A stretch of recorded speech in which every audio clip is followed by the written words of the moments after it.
Imagine তুমি America world cup cover করবে বা তুমি ওয়ার্ল্ড কাপ দেখতে যাবে, জাস্ট ফতুর। তুমি টিকিটের কথা ভাবো, আমি বলছি অরিজিৎ, মানে আইনগতভাবে 2 নম্বরই। একটা টিকিট দিয়ে 3বার কমিশন নিয়ে নিয়েছে ফিফা। ফুটবল হচ্ছে সাধারণের খেলা, গরিবের খেলা।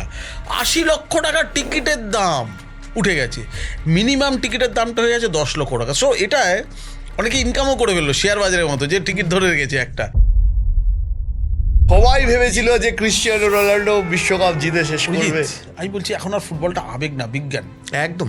আর যেহেতু এটা শারীরিক সক্ষমতার খেলা, দাবা হলে হতে পারে, টেবিল টেনিসও সম্ভব না, মুভ করতে হয়, ফিজিক্যাল একটা যে ব্যাপার আছে সেখান থেকে সম্ভব হয় না। আর্লিং হাল্যান্ড একে নিয়ে খুব বেশি এখনো অবধি তথ্য নেই, শুরু হয়েছে এখন চর্চাটা বেড়েছে লাস্ট 2-3 বছর ধরে। হাল্যান্ড একটা 6 ফিট 4 না 5 হাইট, ওই বল পেলে বুলডোজিং ব্যাপারটা আছে বক্সের মাথায়। মানে হাল্যান্ড আর গোল প্রায় একই রকম, কিন্তু ক্লাব লেভেলে যে সাপ্লাইটা পায় সেটা কান্ট্রির পক্ষে ছিল না, পাওয়া সম্ভব ছিল না। আর্জেন্টিনা মাঠে নামছে তখন একবার মেসিকে বলতে শোনা গেছে যে সব কিছু ভুলে যাও, খেলায় মন দাও। তারপরে এই যে আর্জেন্টিনা খেলতে পারলো না, আর্জেন্টিনার হলোটা কি? তুমি তো মাঠে দাঁড়িয়েছিলে তখন। আর্জেন্টিনার এই টিমে যতটা আর্জেন্টিনা ফুটবল খেলেছে, লিওনেল মেসি 63% হেঁটে ফুটবল খেলেছে। আধুনিক ফুটবল ইজ ইট পসিবল? তাহলে অপোনেন্টটা তুমি সেই রকম পাচ্ছে যে মেসির এই গ্যাপটা ধরা পড়ছে না, বা আর্জেন্টিনার ওই ব্যর্থতার জায়গাটা ধরা পড়ছে না। আর্জেন্টিনা টিম এবার চ্যাম্পিয়ন মতো টিম ছিল না বস। কেপে ভার্দে ফুটবল ওয়ার্ল্ড কাপ খেলতে পারে, ইন্ডিয়া খেলতে পারে না। অরিজিৎ, সব কিছু নিয়ে মুখ খোলা যায় না।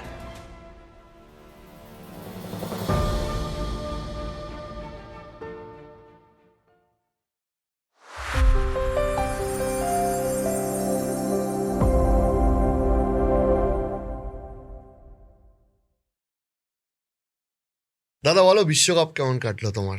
আরে এই তো সেদিন তোমার সঙ্গে বোধহয় বসেছিলাম, 4 বছর হয়ে গেল। এই তো কাতার বিশ্বকাপ নিয়ে এক্ষুনি কথা হলো, কত কি, তার মধ্যে আমেরিকা বিশ্বকাপ ঢুকে গেল। আমি তো ভাবতেই পারছি না, সময় এত স্পিডে বেড়ে গেল, 4 বছর বেড়ে গেল। এই তোমার এতগুলো বিশ্বকাপ রয়েছে, তার মধ্যে এই যে বলা হচ্ছে যে আমেরিকার বিশ্বকাপ সব থেকে কস্টলি জায়গা, অনেকে ভিসার জন্য যেতে পারেনি, এই ইত্যাদির মধ্যে আমেরিকার বিশ্বকাপ অন্যান্য বিশ্বকাপের থেকে আলাদা কতটা, মানে আমেরিকার লাইফস্টাইলের জন্য? সত্যি কথা বলতে না, আমি একদম পুরো মানে সাঁতার না শিখে জলে পড়ার মতো যেটা হয় না, এরকম পড়ে গিয়েছিলাম। তুমি যদি আমেরিকার ভিসার কথা বলো, আমাদের সাংবাদিকদের ভিসার জন্য প্রবলেম হয় না, কারণ আমাদের আই ভিসা দেয়। অন্যান্যদের ক্ষেত্রে নর্মালি যেটা 10 বছরে, আমাদের 5 বছরের দেয়।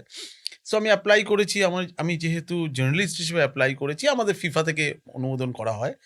তো আমার জাস্ট ইন্টারভিউ হয়েছে জাস্ট 2 মিনিট থেকে 2 মিনিট হয়তো ইন্টারভিউ হয়নি। বললো আপনি তো আগেই 3টে করেছেন, ঠিক আছে আপনি যাবেন তো? বললো হ্যাঁ, অফিসই পাঠাবে, পেপার দেখলো। 2 মিনিট, জাস্ট 2 মিনিট। আমার ভিসা নিয়ে প্রবলেম হয়নি, কিন্তু আমার বন্ধুদের তাদের ইন্টারভিউটা কলকাতা দিয়ে আবেদন করেছে, কারো চেন্নাই, কারো বোম্বে থেকে ইন্টারভিউ হয়েছে। I am so lucky. মানে যারা জার্নালিস্ট তাদেরও? হ্যাঁ, আমার বন্ধুরা যারা সাংবাদিক বন্ধুরা, তাদের ইন্টারভিউ হয়েছে কারো চেন্নাই, কারো বোম্বে। আমার বোধহয় একমাত্র যে আমার কলকাতায় হয়েছে, এবং আমি আই ওয়াজ লাকি। আমি তখন শুটিং করছিলাম, তার মধ্যে অ্যাপ্লাই করেছি, কলকাতায় 2 মিনিটে হয়েছে। তো বললো যে না না, আপনার তো ভিসা কি? আমি শুধু আমেরিকার ভিসা কি হবে?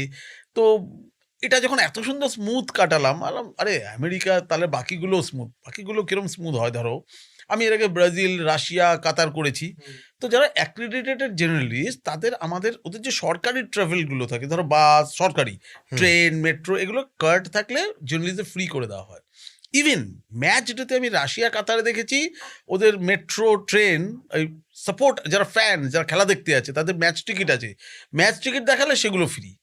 ইউএসএ বড় লোকের দেশ। আমি গিয়ে প্রথমে একটা বিশাল ধাক্কা খেলাম, যে আমি ধরো শিয়ালদা স্টেশন থেকে রানাঘাট যাব, তাতে একদিন ভাড়া দেখাচ্ছে $19, একদিন দেখাচ্ছে $21। সরকারি ট্রেন, বা ওরা তো বেসরকারি ক্ষেত্রে দিয়ে দেয়, ওরা সরকারি ইউজ করে না, ওরা বেসরকারিতে দিয়ে দেয়। যাই হোক, ট্রেন ভাড়া দুদিন দুরকম কী করে হচ্ছে, একদিন $21, একদিন $23, কোনোদিন $19, এবং সেটা ওয়ান ওয়ে। তাহলে ফেরতও আসতে হবে, ভাবো তাহলে কত হলো।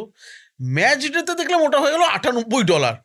ও, এটা ডাইনামিক ফেয়ার চলে ওখানে? হ্যাঁ, ম্যাচ ডেতে $98। জেনারেলি কি হয় যে ম্যাচ, ওটা আপ অ্যান্ড ডাউন $98 করে দিল। জেনারেলি কি হয় যে ম্যাচ ডেতে সাপোর্টার্স কম হবে, $98। কেন? ইমাজিন তুমি আমেরিকা ওয়ার্ল্ড কাপ কভার করবে বা তুমি ওয়ার্ল্ড কাপ দেখতে যাবে, জাস্ট ফতুর। তুমি টিকিটের কথা ভাবো, আমি বলছি অরিজিৎ, মানে আইনগতভাবে 2 নম্বরই। কিরম ভাবে বলছে আইনগতভাবে ব্ল্যাক মার্কেট। ধরো তুমি ইডেনে ক্রিকেটের একটা টিকিট কিনেছো, ওয়ার্ল্ড কাপ সেমিফাইনাল ফাইনাল দেখবে, টিকিটটার দাম তোমার ধরো সাপোজ তুমি কিনেছো যেটা 10,000 টাকা।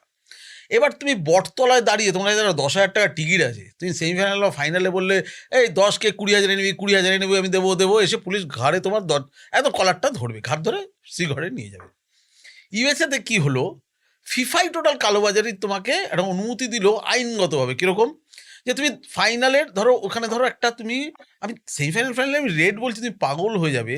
ধরো তোমার কাছে একটা 60,000 টাকা টিকিট কেটে রেখেছো তুমি সেমিফাইনালে, যেটায় ধরো ইংল্যান্ড আর্জেন্টিনা খেলছে, কোথায় হলো, আটলান্টায় হলো, আছে।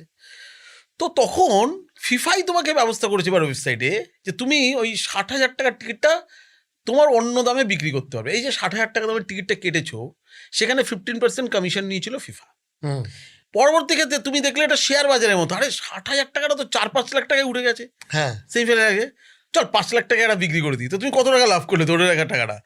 এই যে 5 লাখে বিক্রি করলে, এটারও তোমার দিয়ে 50%, যে বিক্রি করছে আর যে কিনছে তার দিয়ে 50%। আচ্ছা আচ্ছা, ফিফা সাইডেই এটা করা যাচ্ছিল। তো একটা টিকিট দিয়ে 3বার কমিশন নিয়ে নিয়েছে ফিফা, এবং আমেরিকা ওটা অনুমোদন করছে। এবং তাহলে তুমি ভাবো কোথায় চলে গেল ফাইনালে, যেটা মেট লাইফে হলো 19th, আমাদের ইউএসএর টাইম 19, তোমাদের 20 ছিল কলকাতায়। সেটা একটা ভিআইপি টিকিট, মানে hospital box VIP ticket, Indian কারেন্সিতে 80 লক্ষ টাকায় উঠে গেছিল। তুমি কি বলছো, এটা সাধারণের খেলা রইলো? আর সাধারণ ফুটবল বলতাম কি, ফুটবল হচ্ছে সাধারণের খেলা, গরিবের খেলা।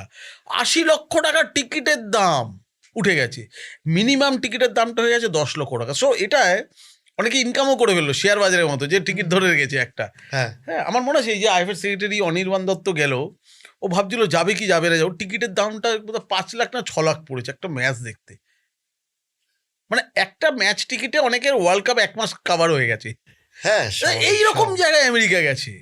তো তুমি টাকার কথা যেটা বলছিলে, তো জলের দাম $3.5 মিনিমাম, কোল্ড ড্রিঙ্কসের দাম $1.5, সে ঠিক আছে।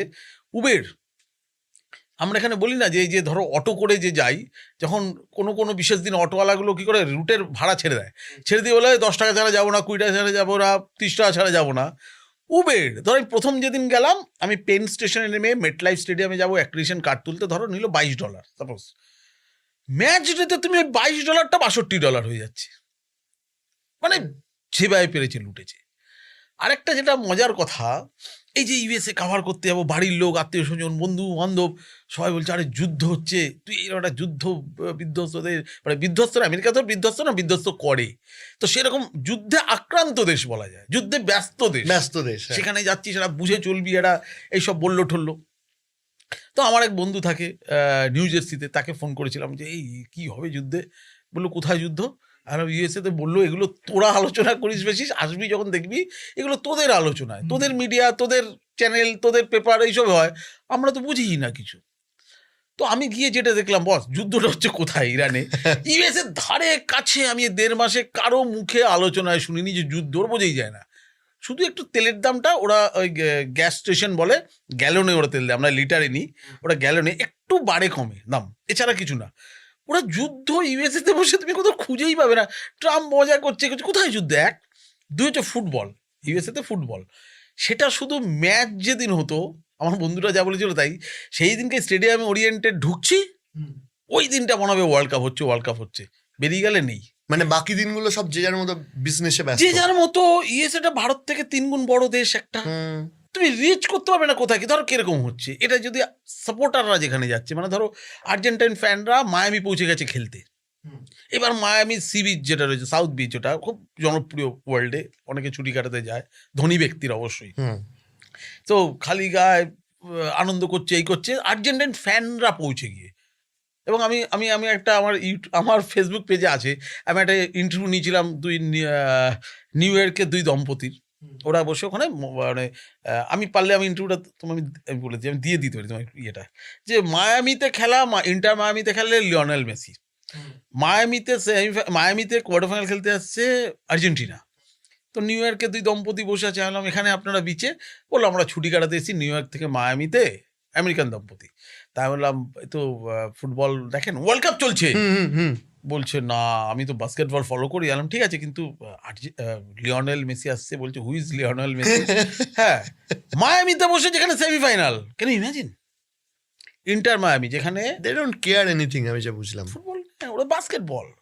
আমি মনে আছে আমি ফিলাডেলফিয়ায় গেছি, ব্রাজিলের খেলা কোন ম্যাচটা ছিল, সেকেন্ড ম্যাচ বা বোধহয় সেকেন্ড ম্যাচ ছিল বোধহয় ফিলাডেলফিয়া, বা ফার্স্ট ম্যাচ ব্রাজিলের গ্রুপ লিগে। তার পাশে ধরো সল্টলেক স্টেডিয়ামে খেলা, আর সাই সেন্টারে হচ্ছে ওদের বেসবল স্টেডিয়াম একটা। কালকে ম্যাচ এখানে ব্রাজিল খেলবে, তার আগের দিন ওই সাই সেন্টারের মধ্যে স্টেডিয়ামে বেসবলের খেলা দেখতে যাওয়ার জন্য যা ভিড়। আমাদের এখানে গভর্নমেন্ট পারমিশন দেবে কালকে ওয়ার্ল্ড কাপ খেলা ব্রাজিল, তার আগের দিন বেসবলের যে ভিড় তুমি ভাবতে পারবে না। এবার এবার তুমি যে টাইম স্কোয়ারে যাও, টাইম স্কোয়ার হচ্ছে আর্জেন্টিনা, ব্রাজিল, সব দেশের সাপোর্টাররা ভর্তি, ওকে মারমার করছে, এই করছে। তুমি যে টাইম স্কোয়ার দেখে টোটাল আমেরিকার ফুটবলটা ধরতে চাও, তাহলে কিন্তু ধোকা খেতে হবে, ওদের ওখানে ব্যস্ত জীবন। আমি তোমায় এটাই জিজ্ঞেস করছি যে ধরো ব্রাজিলে ওয়ার্ল্ড কাপ কভার করতে গেছিলে, এই ব্রাজিলে ওয়ার্ল্ড কাপ, একটা ফুটবলিং নেশনে ওয়ার্ল্ড কাপ, একটা ইমোশনাল নেশন যে ফুটবল নিয়ে বাঁচে, কাঁদে, আনন্দ করে, সেলিব্রেট করে, গান করে, সেই একটা ল্যাটিন আমেরিকান একটা ফুটবলিং নেশন, আর একটা নর্থ আমেরিকান নেশন মানে আমেরিকা, ইউএসএ, এই দুটোর মধ্যে মানে ইমোশনের তফাৎটা কতটা? ধরো আমি ছোট উদাহরণ দিই, তোমাদের বুঝতে সুবিধা হবে। আমি যখন ব্রাজিলে গেলাম, আমি ডগলাসের বাড়িতে কিছুদিন ছিলাম। সো ডগলাস যে বাড়িতে থাকে আর বাবা মা পাশে থাকে। ডগলাসের বাবা হচ্ছে সাও পাওলো সাপোর্টার, মা হচ্ছে কোরিয়েন্থিয়াসের সাপোর্টার। তো যখন লোকাল লিগের, আমি অনেকদিন আগে গেছিলাম, ওয়ার্ল্ড কাপের 1 মাস আগে গেছিলাম ব্রাজিল দেখবো বলে, ফুটবলটা দেখবো বলে। ইনফ্যাক্ট তাতে কোরিয়েন্থিয়াস আর সাও পাওলোর খেলা হচ্ছে, ওর মা সকাল দিয়ে রান্না বান্না করেছে, পপকর্ন টপকর্ন নিয়ে বসা হয়েছে, দুজনে দু দলের জার্সি পরে বসেছে ডগলাসের বাবা মা, এবং সে ঝামেলা করছে, চিৎকার করছে। এটা তুমি ইউএসএতে, এবার ধরো আমি যখন মায়ামি গিয়েছি, আমি এয়ারবিএনবিতে একজন আমেরিকান ভদ্রলোকের বাড়িতে ছিলাম। তা আমি বললাম যে আজকে ওয়ার্ল্ড কাপের খেলা আছে, এই ম্যাচটা তো আমি যাচ্ছি না, মানে আমি এখানে বসে অন্য গ্রুপের খেলা দেখবো। তখন ও বললো এই রে আমার না সাবস্ক্রিপশন নেওয়া নেই। আরে ওয়ার্ল্ড কাপ চলছে, টিভিতে সাবস্ক্রিপশন নেওয়া নেই, বুঝতে পেরেছো তো? ওটাই যে স্টেডিয়াম কেন্দ্রিক, ফ্যান জোন কেন্দ্রিক, এবং যারা বাইরে থেকে আসছে, যে নেশনের ফ্যান্সরা আসছে। এইখানে একটা দারুণ মজার কথা বলি। ফ্রান্স যখন সেমিফাইনালে স্পেনের বিরুদ্ধে খেলতে নামলো, তখন টিকিটের দাম 10 লাখ 12 লাখ হয়ে গেছে মিনিমাম টিকিটের দামটা। তো ফ্রান্স ফুটবল অ্যাসোসিয়েশনের যে অফিসিয়াল ট্রাভেল এজেন্ট, ঠিক আছে, তাকে ধরা হয়েছিল। বললো যে কি অবস্থা, তোমাদের লোক ঢুকবে? বলছে আমাদের প্রচণ্ড ডিম্যান্ড, আমার 100টা যদি কল আসে, টিকিট আমরা সমস্ত ব্যবস্থা করতে পারছি হচ্ছে 10-12টা। বললাম কেন? বলে প্রথম কথা হচ্ছে কি এত দাম হয়ে গেছে, আমরা আর দিতে পারছি, মানে ওরা নিতে পারছে না, ফ্রান্সের লোক নিতে পারছে না। তো তখন আর মিনিমাম 10-12 লাখ টাকা হচ্ছে একটা ম্যাচের জন্য। ফ্রান্স ফার্স্ট ওয়ার্ল্ড কান্ট্রি, ঠিক আছে, তো দিতে পারছি না। তখন বললাম এই যে তাহলে ফ্রান্সের এত নীল জার্সি পরাচ্ছ, এই যে ফ্রান্সের এত সাপোর্টার, বলছো আসতে পারছে না? বলছে তুমিও তো ব্রাজিলের জার্সি পরে আছো, তোমার বন্ধু তো আর্জেন্টিনার জার্সি পরে চেঁচাচ্ছ। বলছে নীল জার্সি পরে সব আমেরিকার লোকজন বা অন্য দেশের লোকজন এসে, আমাদের ফ্রান্স থেকে সরাসরি অফিসিয়ালি কেউ আসতে পারছে না। মানে আসতে পারছে হয়তো সেখানে সংখ্যায় কম, 6000 লোকের মধ্যে সাপোজ হয়তো আমাদের 300। আচ্ছা, তোমরাই তো সাপোর্টার, এইরকম হয়ে গেছে। তো আমেরিকায় তো সারা পৃথিবীর, মানে গুয়াতামালার মানুষটাও রয়েছে, সেও একটা জার্সি পরে ঢুকে যাচ্ছে, এবং প্রচুর বাঙালি রয়েছে। তাই? হ্যাঁ, আরে নিউ জার্সিতে, আটলান্টায়, মানে আমার কিছু কিছু লোকের সঙ্গে আলাপ হলো। আমি তো নিউ জার্সিতে একটা স্টোরি করেছিলাম সংবাদ প্রতিদিনে। ইসমাউল ফ্যান ক্লাব চালায় ওরা, 150 মেম্বার, মনমানোর ফ্যান ক্লাব আছে। তো ওখানে আবার 10 জন মেম্বার আছে। হ্যাঁ, আবার ইসমাউল ওখানে একসঙ্গে খেলা থেকে একসঙ্গে অনুষ্ঠান করে। ওদের যা ইসমাউল প্রেম, আমি তো অবাক হয়ে গেলাম। এবং ওরা যে বাঙালি, আমরা যত না বাঙালি, ওরা বাঙালি আনাটা বেশি বাঁচিয়ে রাখে। আমি নিয়ে যাচ্ছে খেতে সেই আলু পোস্ত, ঝিঙে চচ্চড়ি এইসব দিচ্ছে, ইলিশ মাছ পুঁইশাক দিয়ে মাথা, প্লিজ আমাকে এখানকার খাবার খেতে দিন। বলছে না আপনি এসছেন, একটু বাঙালি খাবার হবে না? হ্যাঁ, আমি বললাম আরে আমি যে দেশে যাই সেই দেশের খাবারটা খেতেই আমার ভালো লাগে, এটা তো খাই। কিন্তু ওদের মধ্যেই রবীন্দ্রসঙ্গীত শোনা, ফুটবল নিয়ে ফাইট, আপনারা এরকম প্রত্যেকে আর্থিকভাবে দারুণ দারুণ দারুণ জায়গায় রয়েছে। কিন্তু ইস্টবেঙ্গল মোহনবাগান নিয়ে আমি যা নিউ জার্সি, আটলান্টা, ফিলাডেলফিয়ায় দেখেছি, অরিজিৎ, আমি জাস্ট স্তব্ধ হয়ে গেছি। আমি জানি না আপনাদের এরকম। বলছে হ্যাঁ। আরে ভাই কি বলছো? ওখানে আমি মাইকো করো, আমি যখন ডালাসে ছিলাম, আমি দিল্লিতে এয়ারপোর্ট থেকে যাচ্ছিলাম, ফেসবুকে পোস্ট করেছিলাম আমি ওয়ার্ল্ড কাপ যাচ্ছি। সো আমাকে দিল্লি এয়ারপোর্টে থাকতেই মাইকো করে ফোন করলো আমেরিকা থেকে, যে দুলাল তুমি আসছো, প্লিজ ডালাসে আমরা ইস্ট বেঙ্গলেরও করো? হ্যাঁ, মাইকো করো, যে আসিয়ানের সেই তারকা, তো আমি মিট করবো। তো আমি বললাম যে ওকে। সো আমি যেদিনকে খেলা হয়ে গেল ডালাসে, আমি চলে যাবো সকালবেলা, বললো আমি তোমার বাড়িতে আসছি। তো সকালে গাড়ি চালিয়ে চলে এলো, ওখানে একটা এয়ারলাইন্সেও কাজ করে, মাইকো করো। এবার নিউ জার্সি যে ইস্টবেঙ্গল ডে হয়, ওরা কি করেছে, মাইকো কোরকে সেখান থেকে নিয়ে গেছে, নিয়ে গিয়ে ওখানে ইস্টবেঙ্গলের ফ্ল্যাগ তুলেছে, ছবি আছে আমার কাছে মাইকো কোরকে।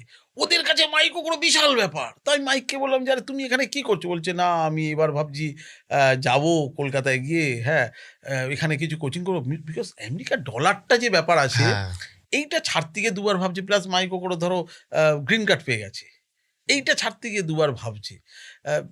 আমেরিকার আমাদের এইখানে না, মানে কি বলবো, আমি প্রথম যখন গেছি অরিজিৎ, প্রথম 7-10 দিন আমি খুব ডিপ্রেশনে ভুগছিলাম। কেন?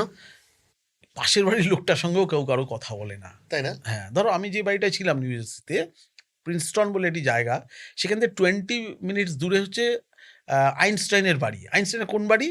লাস্ট 20 বছর আমেরিকা আইনস্টাইন যে বাড়িতে ছিল, আচ্ছা। ক্যান ইউ ইমাজিন 20 বছর ধরে আইনস্টাইন শেষ জীবনে যে বাড়িতে ছিল। হুম।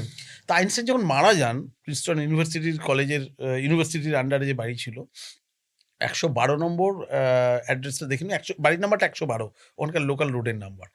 তো উনি তখন বলে যান আমেরিকান মার্কিন সরকারকে যে আমি মারা গেলে আমার বাড়িটা মিউজিয়াম টিউজিয়াম করো না, কিন্তু কেউ প্লিজ করো না, এটা যেরম বাড়ি সেরম। ওই বাড়িটা এখন প্রিন্সটন ইউনিভার্সিটি অন্য অধ্যাপক থাকেন, প্লেন বাড়ি। কি আমি ছবি তুলেছি যে এখানে ভাবতে পারছো আইনস্টাইন লাস্ট 20 বছর যে বাড়িতে ছিল এখান থেকে মারা গেছে, সেই বাড়িটা এমনি বাড়ি হয়ে বসে আছে। ওখানে আরেকটা যেটা মজা, সেটা তো আমি যে বাড়িতে ধরো ছিলাম, যে অনলি বিজনেস নো ইমোশন। হ্যাঁ আমি যে কথা বলতে গিয়ে আমি অন্য কথায় চলে গেলাম, আইনস্টাইনের কথায়। তো 20 মিনিট দূরে বাড়িটা, তো তার নিচে ধরো একজন মার্কিন ভদ্রলোক থাকে। উপরে আমরা জোরে কথা বলতে পারতাম না, জোরে টিভি চালাতে পারতাম না, কারণ ওনার ডিস্টার্ব হবে, উনি মেল করে দেবেন কোথাও একটা ও সরকারের কাছে যে আমাকে বিরক্ত করা হচ্ছে। সো আমার এক বন্ধু আটলান্টায়, ওর বাবা মা কলকাতা থেকে গেছে, তো পাশের বাংলোটা ওর এত ভালো লেগেছে, ওর বাবা মা তুলে একটু ছবি তুলতে গেছিল। সো আমেরিকান ভদ্রলোক পিস্তল নিয়ে বেরিয়েছে। ওখানে তো পিস্তলটা রাখা আইনত সিদ্ধ, যে কেউ রাখতে পারে, যে তুমি আমার জমি অধিগ্রহণ, মানে বাড়িতে অধিগ্রহণ করছো নাকি, মেশিন নিয়ে বেরিয়েছে। ওখানে কোনো বাড়িতে অ্যাপয়েন্টমেন্ট না নিয়ে কেউ যায় না, ফোন করে টেক্সট করে অনুমতি না নিয়ে কেউ যায় না। আমি বললাম ওই চলে এলাম, ওসব কোনো চান্স নেই। সো আমরা তো বাঙালি, আমাদের তো অভ্যস্ত নেই, ফাঁকা। আমি যে বাড়ির সামনে ছিলাম, বাড়ির নিচে এসে হরিণ খেলছে, আমি না বস, আমরা যেরকম পিকচার কার্ডে দেখি, মানে পোস্ট কার্ডে দেখি ছবি, যে এরকম সুন্দর ক্যাসেলের মতো বাড়ি, সুন্দর বাগান, বাড়ির সামনে প্রত্যেকের বড় লন, এবং ঘাসগুলো কি নিখুঁতভাবে কাটা। তুমি তোমার বাড়ির সামনে ঘাস বড় রেখেছো, নোংরা করেছো, পাশের বাড়ির লোক কিন্তু মেল করে দেবে তোমার নামে, প্রতিবেশী, যে ও পরিবেশ ইয়ে করছে, দূষিত করছে। ওখানে হচ্ছে গিয়ে একটা যেটা বেটার, আমি অরিজিৎ বারবার বলছি, যে তুমি এখানে একটা গাড়ির জায়গায় দুটো গাড়ি করলে কিন্তু তোমার প্রতিবেশী কিন্তু চোখ নড়বে। অরিজিৎ করলো কি করে? তুমি যে অত্যাধিক পরিশ্রম করেছো, এই যে বিনিদ্র রজনী যাপন করছো, এতটা সময় দিচ্ছ, এটা দেখবে না। তুমি যে কত কষ্ট করে বড় হয়েছো দেখবে না, তোমার তারেক্কিটা দেখবে, যে তোমার ফলটা দেখবে। অরিজিৎ দুটো গাড়ি করে ফেললো, তাহলে এটা কাকে বলা যায়? হয়তো লোকাল কাউন্সিলরকে বললো, হ্যাঁ অরিজিৎটা একটু দেখুন তো দুটো গাড়ি কি করে করলো, পরিশ্রমটা দেখেনি কিন্তু। তোমার একটা সুন্দর বান্ধবী হলো, আরে অরিজিতের সুন্দর বান্ধবী হয়ে গেল কি করে, আর জ্বলতে শুরু করলো। আমেরিকায় কারো সময় নেই বস, কারো সময় নেই। যে যা নিজের মতো কাটাচ্ছে, সকালবেলা উঠে 7টা অফিস ঢুকে যাচ্ছে, 5টা-6টা অবধি অফিস করছে, তারপরে নিজের মতো জীবন কাটাচ্ছে, বারবিকিউ করছে, এই করছে ওই করছে। তোমাকে নিয়ে ভাবার সময় নেই, ওরা খুব প্রাইভেসি মেনটেন করে, তোমাকে নিয়ে ভাবার সময় নেই। তবে যখন এই বাঙালি গ্রুপটার সঙ্গে মিললাম, হ্যাঁ ওরা ওখানে রেগুলার ফুটবল প্র্যাকটিস করে বিকেলবেলা। হ্যাঁ দিনের শেষে বাঙালি, হ্যাঁ দিনের শেষে ইন্ডিয়ান, দেশের ইন্ডিয়ান, ওদের গ্রুপটা একসাথে হই হুল্লোড় করে বেসিক্যালি ফুটবলকে কেন্দ্র করে, কিন্তু ফুটবলকে কেন্দ্র করে। এবং ওখানে পুজো আসছে, এবার 50টা পুজো হয়। ওদের পুজোটা কিরকম হয়, ওরা স্কুলগুলো ভাড়া নিয়ে নিল, ঠিক আছে, দুর্গা পুজো। এবার স্কুলে ঢুকতে গেলে, পুজো দেখতে গেলে টিকিট, ওই টিকিটটা আমাদের খাওয়া দাওয়া, এবং এখান দিয়ে ধরো চন্দ্রবন্ধু ব্যান্ড গেল, এই গান গেল, ওই গেল, সব মিউজিক টিউজিক হলো টলো, ওই নিয়ে ওরা কিন্তু পুজোয় বেশ। সবচেয়ে বড় কথা, পুজোয় ওদের, বা এই যে জামাই ষষ্ঠীতে বাঙালিদের খাওয়া দাওয়া হয়, বাঙালি খাওয়ার।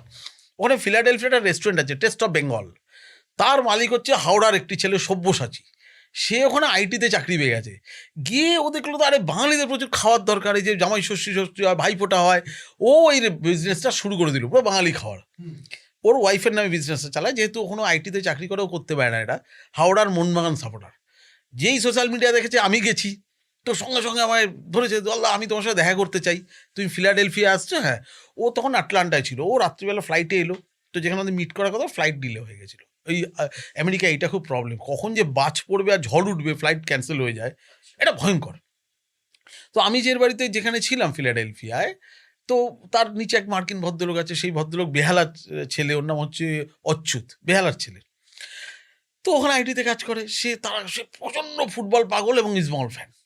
তখন সে বললো, দাদা এই জানো তো মানে আমাদের কি আস্তে আস্তে কথা বলতে হবে। বললাম কেন? বললো এই নিচের মার্কিন ভদ্রলোক, বয়স্ক বুড়ো মতো লোক, উনি একদিন চিঠি দিয়ে মেল করে দিয়েছে আমার নামে, জোরে কথা বলে। কি বলছে? এইবার সব্যসাচী 2:30টার সময় সেই বাড়ির বাইরে এসে আমার ফোন করছে, দাদা আমি তোমার জন্য প্রচুর খাবার নিয়ে এসেছি, রেস্টুরেন্ট থেকে যা পেয়েছি, আমার রেস্টুরেন্টে যা ছিল ফিশ ফ্রাই ছিল, তুমি প্লাস তোমার ঘরে আসছে। আমি বললাম অচ্যুত, ও বাইরে দাঁড়িয়ে আছে, বলছে দাদা 2:30টার সময় ঢোকালে আমাকে এখানে থাকতে দেবে না। তাহলে কি আমি রাত 2:30টার সময় ওখান থেকে বেরিয়ে হাফ প্যান্ট পরে ওর গাড়িতে বসে বসে ফিশ ফ্রাই রসগোল্লা খেয়ে আবার আমি ঢুকলাম। এরকম হচ্ছে ব্যাপার। তো ওখানকার বাঙালিরা কিন্তু দারুণ আমার লাগে বেশ। মানে বাঙালিরা বাঙালিদের সাথে ভালো আছে, আচ্ছা। ইউএস এর লোকেদের সাথে একটু চাপে আছে। যাই হোক, আমি মানে আমাদের আড্ডাটা যেটা কেন্দ্রিক সেটা হচ্ছে এই যে ফুটবল, এবং ফুটবলটা আমি একটু উল্টো সিকোয়েন্সে আসবো, ঠিক আছে? মানে খেলাটা তো হয়েছিল গ্রুপ লিগ থেকে ফাইনাল অবধি, আর একটু ফাইনাল থেকে পিছবো। তুমি একটা কথা বলো তো, যে এই যে একটা বিতর্ক চলছে যে যখন আর্জেন্টিনার কমিটির টিম, কমিটির টিমটা পরে আসছি, আমি বলছি এই যে একটা বিতর্ক চলছে যে যখন আর্জেন্টিনা মাঠে নামছে তখন একবার মেসিকে বলতে শোনা গেছে যে সব কিছু ভুলে যাও, খেলা করো, মানে খেলায় মন দাও। তারপরে এই যে আর্জেন্টিনা খেলতে পারলো না, এই যে বিতর্ক চলছে যে আর্জেন্টিনাকে ঘুমের ওষুধ খাইয়ে দিয়েছে, কে বলছে জ্বর হয়েছে, কে বলছে ইত্যাদি। আর্জেন্টিনার হলোটা কি? তুমি তো মাঠে দাঁড়িয়েছিলে তখন। ইউএসএ আর আর্জেন্টিনার খুব দারুণ সম্পর্ক। মারাদোনা যে বছর 94 ডোপ টেস্ট বোধহয় বস্টনে হয়েছিল। এইবার ডোপ টেস্টটার পর, টেস্টটা র্যান্ডাম হয়, ওটা কোনো ইস্যু না, ওর মূত্রের নমুনাটা নিয়ে যাওয়া হয়েছিল আটলান্টায়, ওদের সবচেয়ে বড় স্পোর্টস ল্যাবরেটরিতে। তো ওরা দেখলো পজিটিভ চলে এসছে। প্রথমে নামটা মারাদোনা, আর্জেন্টিনা খেলছে, যদি বাদ দিয়ে ইমিডিয়েট দেয় বলবে এই সেই চক্রান্ত আবার। ওরা তখন মারাদোনার প্রতিনিধি এবং আর্জেন্টিনা ফুটবল অ্যাসোসিয়েশনের প্রতিনিধিকে ডাকলো, তাদের সামনে আবার ডোপ টেস্ট করা হলো, টেস্টটা করলো, তাহলে পজিটিভ। আর ওটা অ্যানাউন্স করলো কোথায় বসে জানো তো? ডালাসে বসে। বিকজ ডালাস শহরে আর্জেন্টিনার ফিফার যে সরকারি যে কাজগুলো ওয়ার্ল্ড কাপের সময় হচ্ছিল, ডালাসের একটি হোটেলে বসে হচ্ছিল। তো ডালাসে যখন আর্জেন্টিনা খেলতে যায়, আমি তখন কফি করেছিলাম, সেই ডালাস মারাদোনার কে এখনো আর্জেন্টিনা মনে করো তো যে মারাদোনাকে করা হয়েছিল, তখন আমরা ছোট ছিলাম, আমরা তো মারাদোনা থেকে আর্জেন্টিনান সাপোর্টার। আমরাও সেই যেদিনকে মারাদোনা ডোপ টেস্টে ধরা পড়লাম, এটা অন্যায়, ফিফা বঞ্চিত করছে, মারাদোনাকে সরাচ্ছে, আমরা সে নিজেদের মধ্যে মারপিট করেছিলাম। ব্রাজিলের লোকজন কে পেলে সাপোর্টার, কে মারাদোনা সাপোর্টার, এই নিয়ে মারপিট টারপিট যাতা হয়েছে। এখন বুঝি ওগুলো আবেগের বশে করেছি। এই পর্যায়ে না এটা সম্ভব না, কারণ ওটা মারাদোনার প্রতিনিধি, আর্জেন্টিনার প্রতিনিধি সবাই ছিল, তার সামনে ডোপ টেস্ট হয়েছে। তো আমি ইন্টার মায়ামিতে আর্জেন্টিনা একদিন প্র্যাকটিস করছিল, লিওনেল মেসিরা। ইন্টার মায়ামি এটা কি ফাইনালের আগে না? দুবার যখন মায়ামিতে দুবার ওরা গিয়েছিল, তো মায়ামিতে দুবার ওদের প্র্যাকটিস হয়েছিল। ও হ্যাঁ, ফাইনাল তো মায়ামিতে হয়নি, গ্রুপ লিগের সময় নকআউটে হয়েছে। তো ইন্টার মায়ামিতে যেখানে মেসি খেলে আর কি, তো ওরা ওই ক্লাবে না একদিনই প্র্যাকটিস করছে। ওরা একটা ম্যাচ মায়ামি খেলতে গেছিল, তো একটাই প্র্যাকটিস হয়েছে। তো গেছি ইন্টার মায়ামিতে, মেসির ক্লাব। ধরো তুমি মেসি সহ আর্জেন্টিনা ধরো ইজওয়ানরে প্র্যাকটিস করছে, কি হতে পারে ভাবো একবার, ঠিক আছে? ইন্টার মায়ামিতে পৌঁছে আমি একটা টেলিস্কোপ লাগালাম, কত কিলোমিটার, ওখানে মাইল বলে, কত মাইল দূর থেকে মানুষ দেখা যায়। দেখলাম পুরো কুরুক্ষেত্র যুদ্ধের ক্ষেত্রের মতো ধু ধু করছে, কোনো লোক নেই। আচ্ছা, আসেনি, কেউ নেই ইন্টার মায়ামিতে প্র্যাকটিসে। সারা বিশ্বের সংবাদ মাধ্যম ভর্তি, সারা বিশ্বের। সাপোর্টার নেই, একজন নেই, নট আ সিঙ্গেল ওয়ান। আমি ভাবছিলাম মেসি এখানে মানায় কি করে, যে রিয়াল মাদ্রিদ ওইরকম ফ্যান ট্যান মানায় কি করে? নেই, সাপোর্টার নেই ওখানে মায়ামিতে।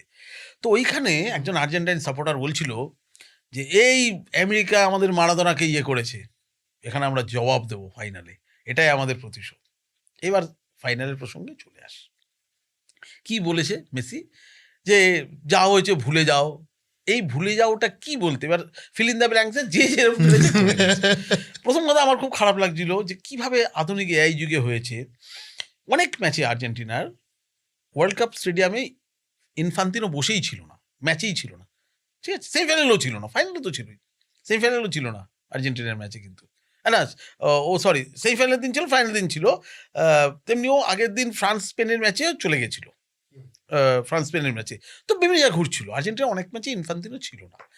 এআই দিয়ে কি করলো লোকজন, দেখা গেল আর্জেন্টিনা গোল করলে ইনফান্তিনো লাফাচ্ছে, মিস করলে মাথা চাপড়াচ্ছে, সো এরকম করেছে টুরেছে। এখনকার দিনে যা হয়, কিছু মেসির ট্যাকল এআই দিয়ে দেখালো, তো দেখো মেসি কাপ মাসেলে অপোনেন্টের পা রেখেছে, আদৌ মেসির ফাউলটা হয়নি, পা রেখেছে তাও ফাউল দিচ্ছে না, করে দিল কমিটির টিম। এবার মুশকিল প্রথম কথা যে আমরা এই যে আমার আগের ওয়ার্ল্ড কাপগুলো তো দেখি, ব্রাজিলে আমরা ওয়ার্ল্ড কাপ করছি আর বাংলাদেশ আর কলকাতা, ঢাকার কলকাতা লাফাচ্ছে লোকজন, মানে ওখান দিয়ে দূর থেকে দেখি কোথায় হচ্ছে। আমার সঙ্গে আমি যদি কিছু আর্জেন্টিনা বিরোধী না, যদি এগেন্সে কোনো কপি হয়, এখানে আর্জেন্টিনার ফ্যানরা আমাকে ফেসবুকে গালিগালাজ করছে, ব্লক করছি, আমি তো মারবে, এরকম হচ্ছে, খেলা হচ্ছে কোথায়, ঠিক আছে। তো আমি পাশাপাশি এদের জন্য করুণাও হয় যে আমরা ছাগলের তৃতীয় সন্তানের মতো লাফাই, আর্জেন্টিনার কোথায় কি হচ্ছে, যাই হোক। তো এরকম বললো কমিটির টিম, এরকম বললো কমিটির টিম। এই লেভেলের ফুটবলে এখনকার দিনে ভার রয়েছে, সারা বিশ্বের আতস কাচ মিডিয়ার পড়ে রয়েছে, এই লেভেলে হয় না অরিজিৎ, এটা সম্ভব না। হ্যাঁ, এইভাবে তোলা যায় না। হ্যাঁ, স্বাভাবিক। আমি যে ম্যাচটা বললো আর্জেন্টিনা কমিটির টিম 3 গোল মারলো, যেটা ইজিপ্টকে। আচ্ছা, ওই যে মেসির যে গোলটা, ওটা কি করে কমিটির গোলটা তো করতে হয়েছে, কমিটির টিম তো গোল করে দিতে পারে না। আমি ওই ম্যাচটাতে আসবো, আমি বলছি ফাইনালে চলে আসছি, ফাইনালে কি হলো, প্রসঙ্গ না টেনে আসছি। যখন এইটা হলো আমার তোমার মতো সারা বিশ্বের লোকজনও ঘাবড়ে গেছিল, তাহলে কি কিছু হয়েছিল ওই ক্লিপিংসটা বেরোনোর পর। অ্যালিয়েস্টারের বাবা অ্যালিয়েস্টারকে টেক্সট করে, ওটা দেখি যে সান, যে এরকম দেখছি যে তোমাদের ড্রেসিং রুমে ভেঙে পড়েছিল, এরকম কিছু হয়েছিল? বলছে না না বাবা, ইটস এ নর্মাল কথা। এবং আমরা প্রেস কনফারেন্সে যখন স্ক্যালোনি এলো, আমরা স্ক্যালোনিকেও জিজ্ঞাসা করেছিলাম, ঠিক আছে। স্ক্যালোনি বলেছিল যে যে আমাদের লড়ে ঘুরে দাঁড়াতে হবে, তাই কথা হচ্ছিল। এবং স্ক্যালোনি কেঁদে ফেলে, বলতে বলতে কেঁদে ফেলে, প্রেস কনফারেন্সে সরে যায়। পরে যেটা শুনলাম যে মেসি কি বলেছে, যেটা কাতার ওয়ার্ল্ড কাপের সময় তার প্লেয়ারদের বলেছিল, কাতার ওয়ার্ল্ড কাপে ফাইনালের পর মেসি না মিডিয়ার সঙ্গে কথা বলেছে প্রেস কনফারেন্সে, না মিক্স জোনে, টিওয়াইসি স্পোর্টসের ওর একজন পরিচিত সাংবাদিককে শুধু ইন্টারভিউ দিয়েছিল, দিয়ে রীতিমতো ক্ষোভ প্রকাশ করে বলেছে যে আমাদের ন্যায় প্রচুর এরকম ভাবে তুই তাকারি করে, যদি হয় এরকম বাংলায় হলে এরকম হতে পারতো যে তোরা আমাদের ন্যায় প্রচুর লিখেছিস তো, বা এরকম কমিটির টিম, এই টিম ওই টিম, শোন যা বোঝার বুঝিয়ে দিয়েছি, আমরা পারবো না, এই একদম এই জোনে ছিল। তো সেই ক্ষেত্রে যখন ফাইনাল খেলতে নামছে, মেসি কি বলেছিল টিমমেটদের, যে আমাদের প্রচুর সমালোচনা হয়েছে যে আমরা কিভাবে ফাইনালে উঠেছি, আমাদেরকে বলেছে কমিটির টিম, আমাদের বলেছে এইভাবে রেফারির সাহায্য নিয়ে সব হচ্ছে। বস ভাইরা, আজকে হচ্ছে জবাব দেওয়ার দিন, যা হয়েছে ভুলে যাও, এই যা হয়েছে ভুলে যাও, এইখান দিয়ে ধরা হলো, আগেরগুলো সরে গেল, যা হয়েছে ভুলে যাও, আমাদের আজকে প্রমাণ করার দিন, দেখিয়ে দিতে হবে, ভুলে যাও যা হয়েছে, যা হয়েছে ভুলে যাওয়ার আগের সেন্টেন্সগুলো বাদ, এই যা হয়েছে ভুলে যাওয়াটা কি ফিল ইন দ্য ব্ল্যাঙ্কস হলো, শোনো আমাদেরকে ছেড়ে দিতে বলেছিল, আজকে ছেড়ে দিতে হবে, ভুলে যাও, খেলতে হবে, এটা হয় কোনোদিন? এটা হয় এখনকার দিনে কোনোদিন? এবার কি করে মেরালো আর্জেন্টিনা ফুটবল অ্যাসোসিয়েশনের প্রেসিডেন্ট, যেহেতু ওই আর্থিক জালিয়াতিতে ধরা FBI, ওইটার সঙ্গে এটাকে মিক্সড করলো, করে গিয়ে ম্যাচটা যেন ছেড়ে দিল, আর্জেন্টিনা ছেড়ে দিল, আর্জেন্টিনা ঘাড়ি দিল। বস, এটা স্পেনের ফুটবলকে অপমান করা হলো। স্পেন যা ফুটবল খেলেছে, লুই দে লা আচ্ছা, তুমি তো মাঠে ছিলে, ঠিক আছে, মানে আমার ব্যক্তিগতভাবে যে মানে ফুটবলটা যদি বুঝি, আমার ব্যক্তিগতভাবে মনে হচ্ছিল যে স্পেন এই খেলাটা 70 থেকে 75 মিনিট অবধি ধরে রাখতে পারবে, কারণ ওই স্পিডে ওই রকম মানে অত অ্যাকিউরেট পাস করে একদম 90 মিনিটস খেলা সম্ভব না। আমি 70-75 মিনিটের পর আর্জেন্টিনা ব্যাক করতে পারবে, এটা আমার ধারণা ছিল, যেটা ভুল হয়েছে পরবর্তী। স্পেন 120 মিনিট অবধি যেটা খেলেছে, এটা অসম্ভব ফুটবল।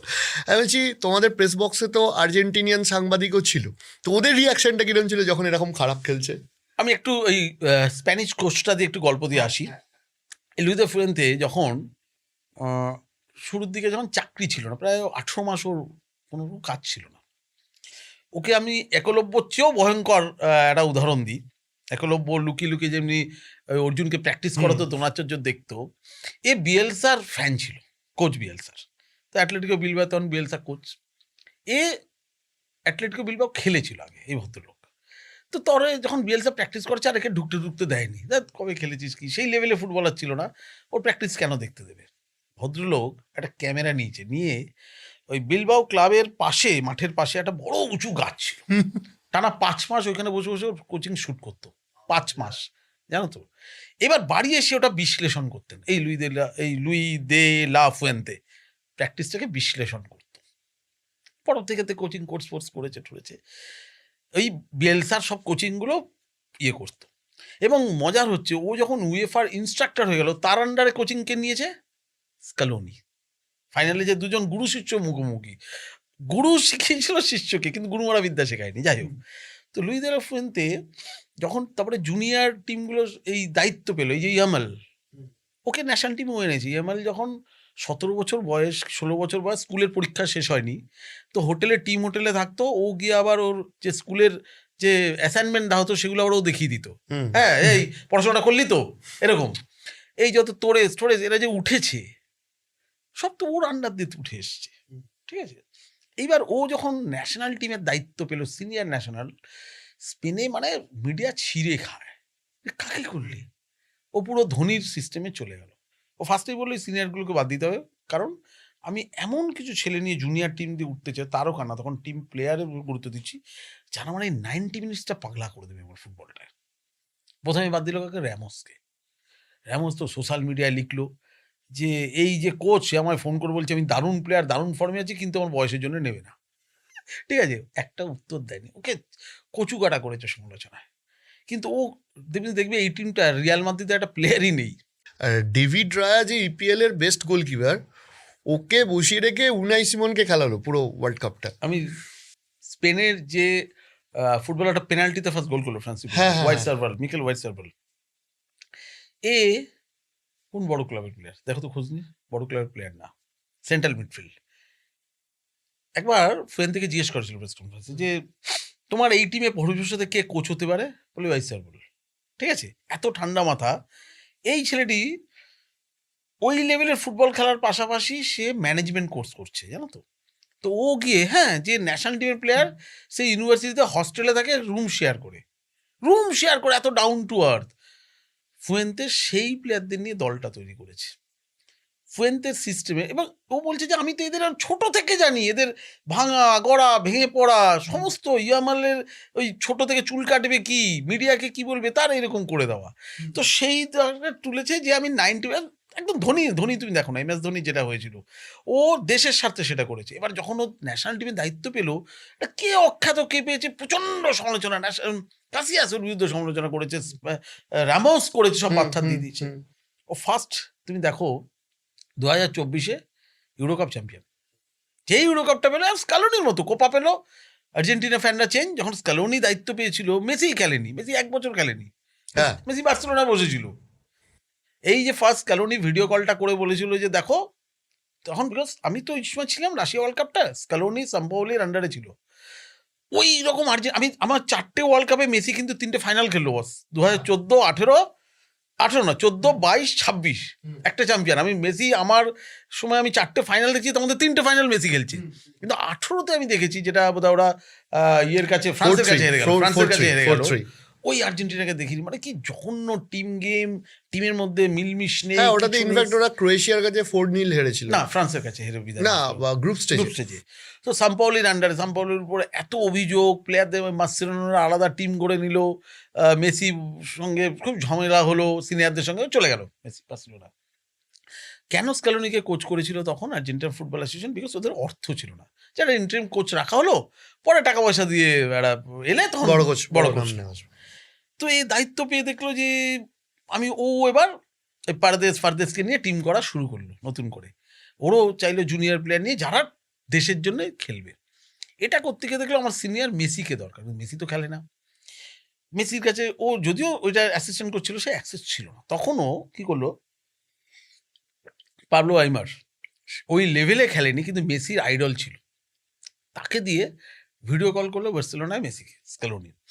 স্ক্যালোনি ভিডিও কলে মেসিকে বললো আমি চাই তুমি ক্লান্ত মানসিকভাবে এবং শারীরিকভাবে, তুমি রেস্ট নাও, তোমাকে আমি এক্ষুনি বলছি না এসে যোগ দাও, কিন্তু আমি কিছু ছেলেদের নিয়ে খেলছি, যে টিমটা তোমার দরকার তুমি নেতৃত্ব দাও, আমি তোমায় পুশ করছি না। সো মেসি দেখলো কারা খেলছে, এবং আস্তে আস্তে ইন্টারন্যাশনাল ফ্রেন্ডলিগুলো জেতা শুরু করলো আর্জেন্টিনা।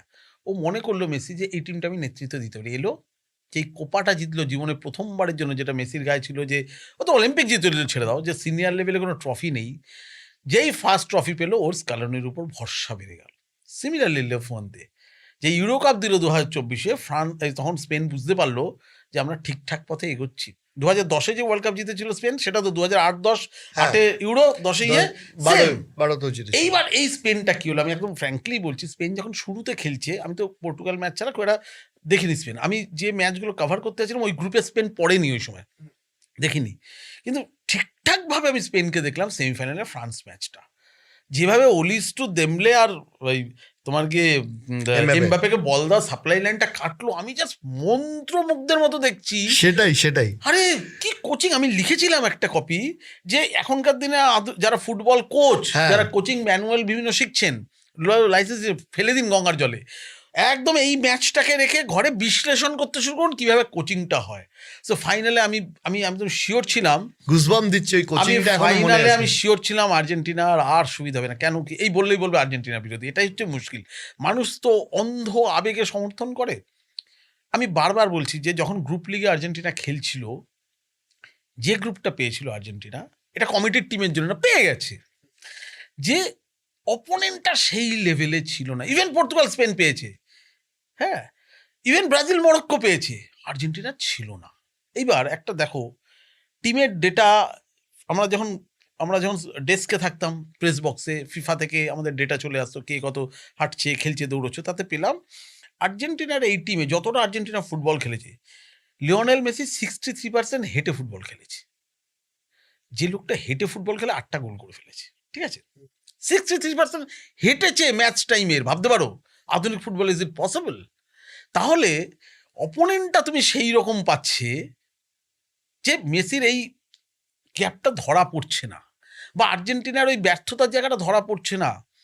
এবার তুমি বলবে আর কেপে ভার্দের বিরুদ্ধে কি ফিরে এলো দেখলেন, ইজিপ্টের বিরুদ্ধে কি ফিরে এলো দেখলেন? ফিরে আসতে হবে কেন আর্জেন্টিনাকে?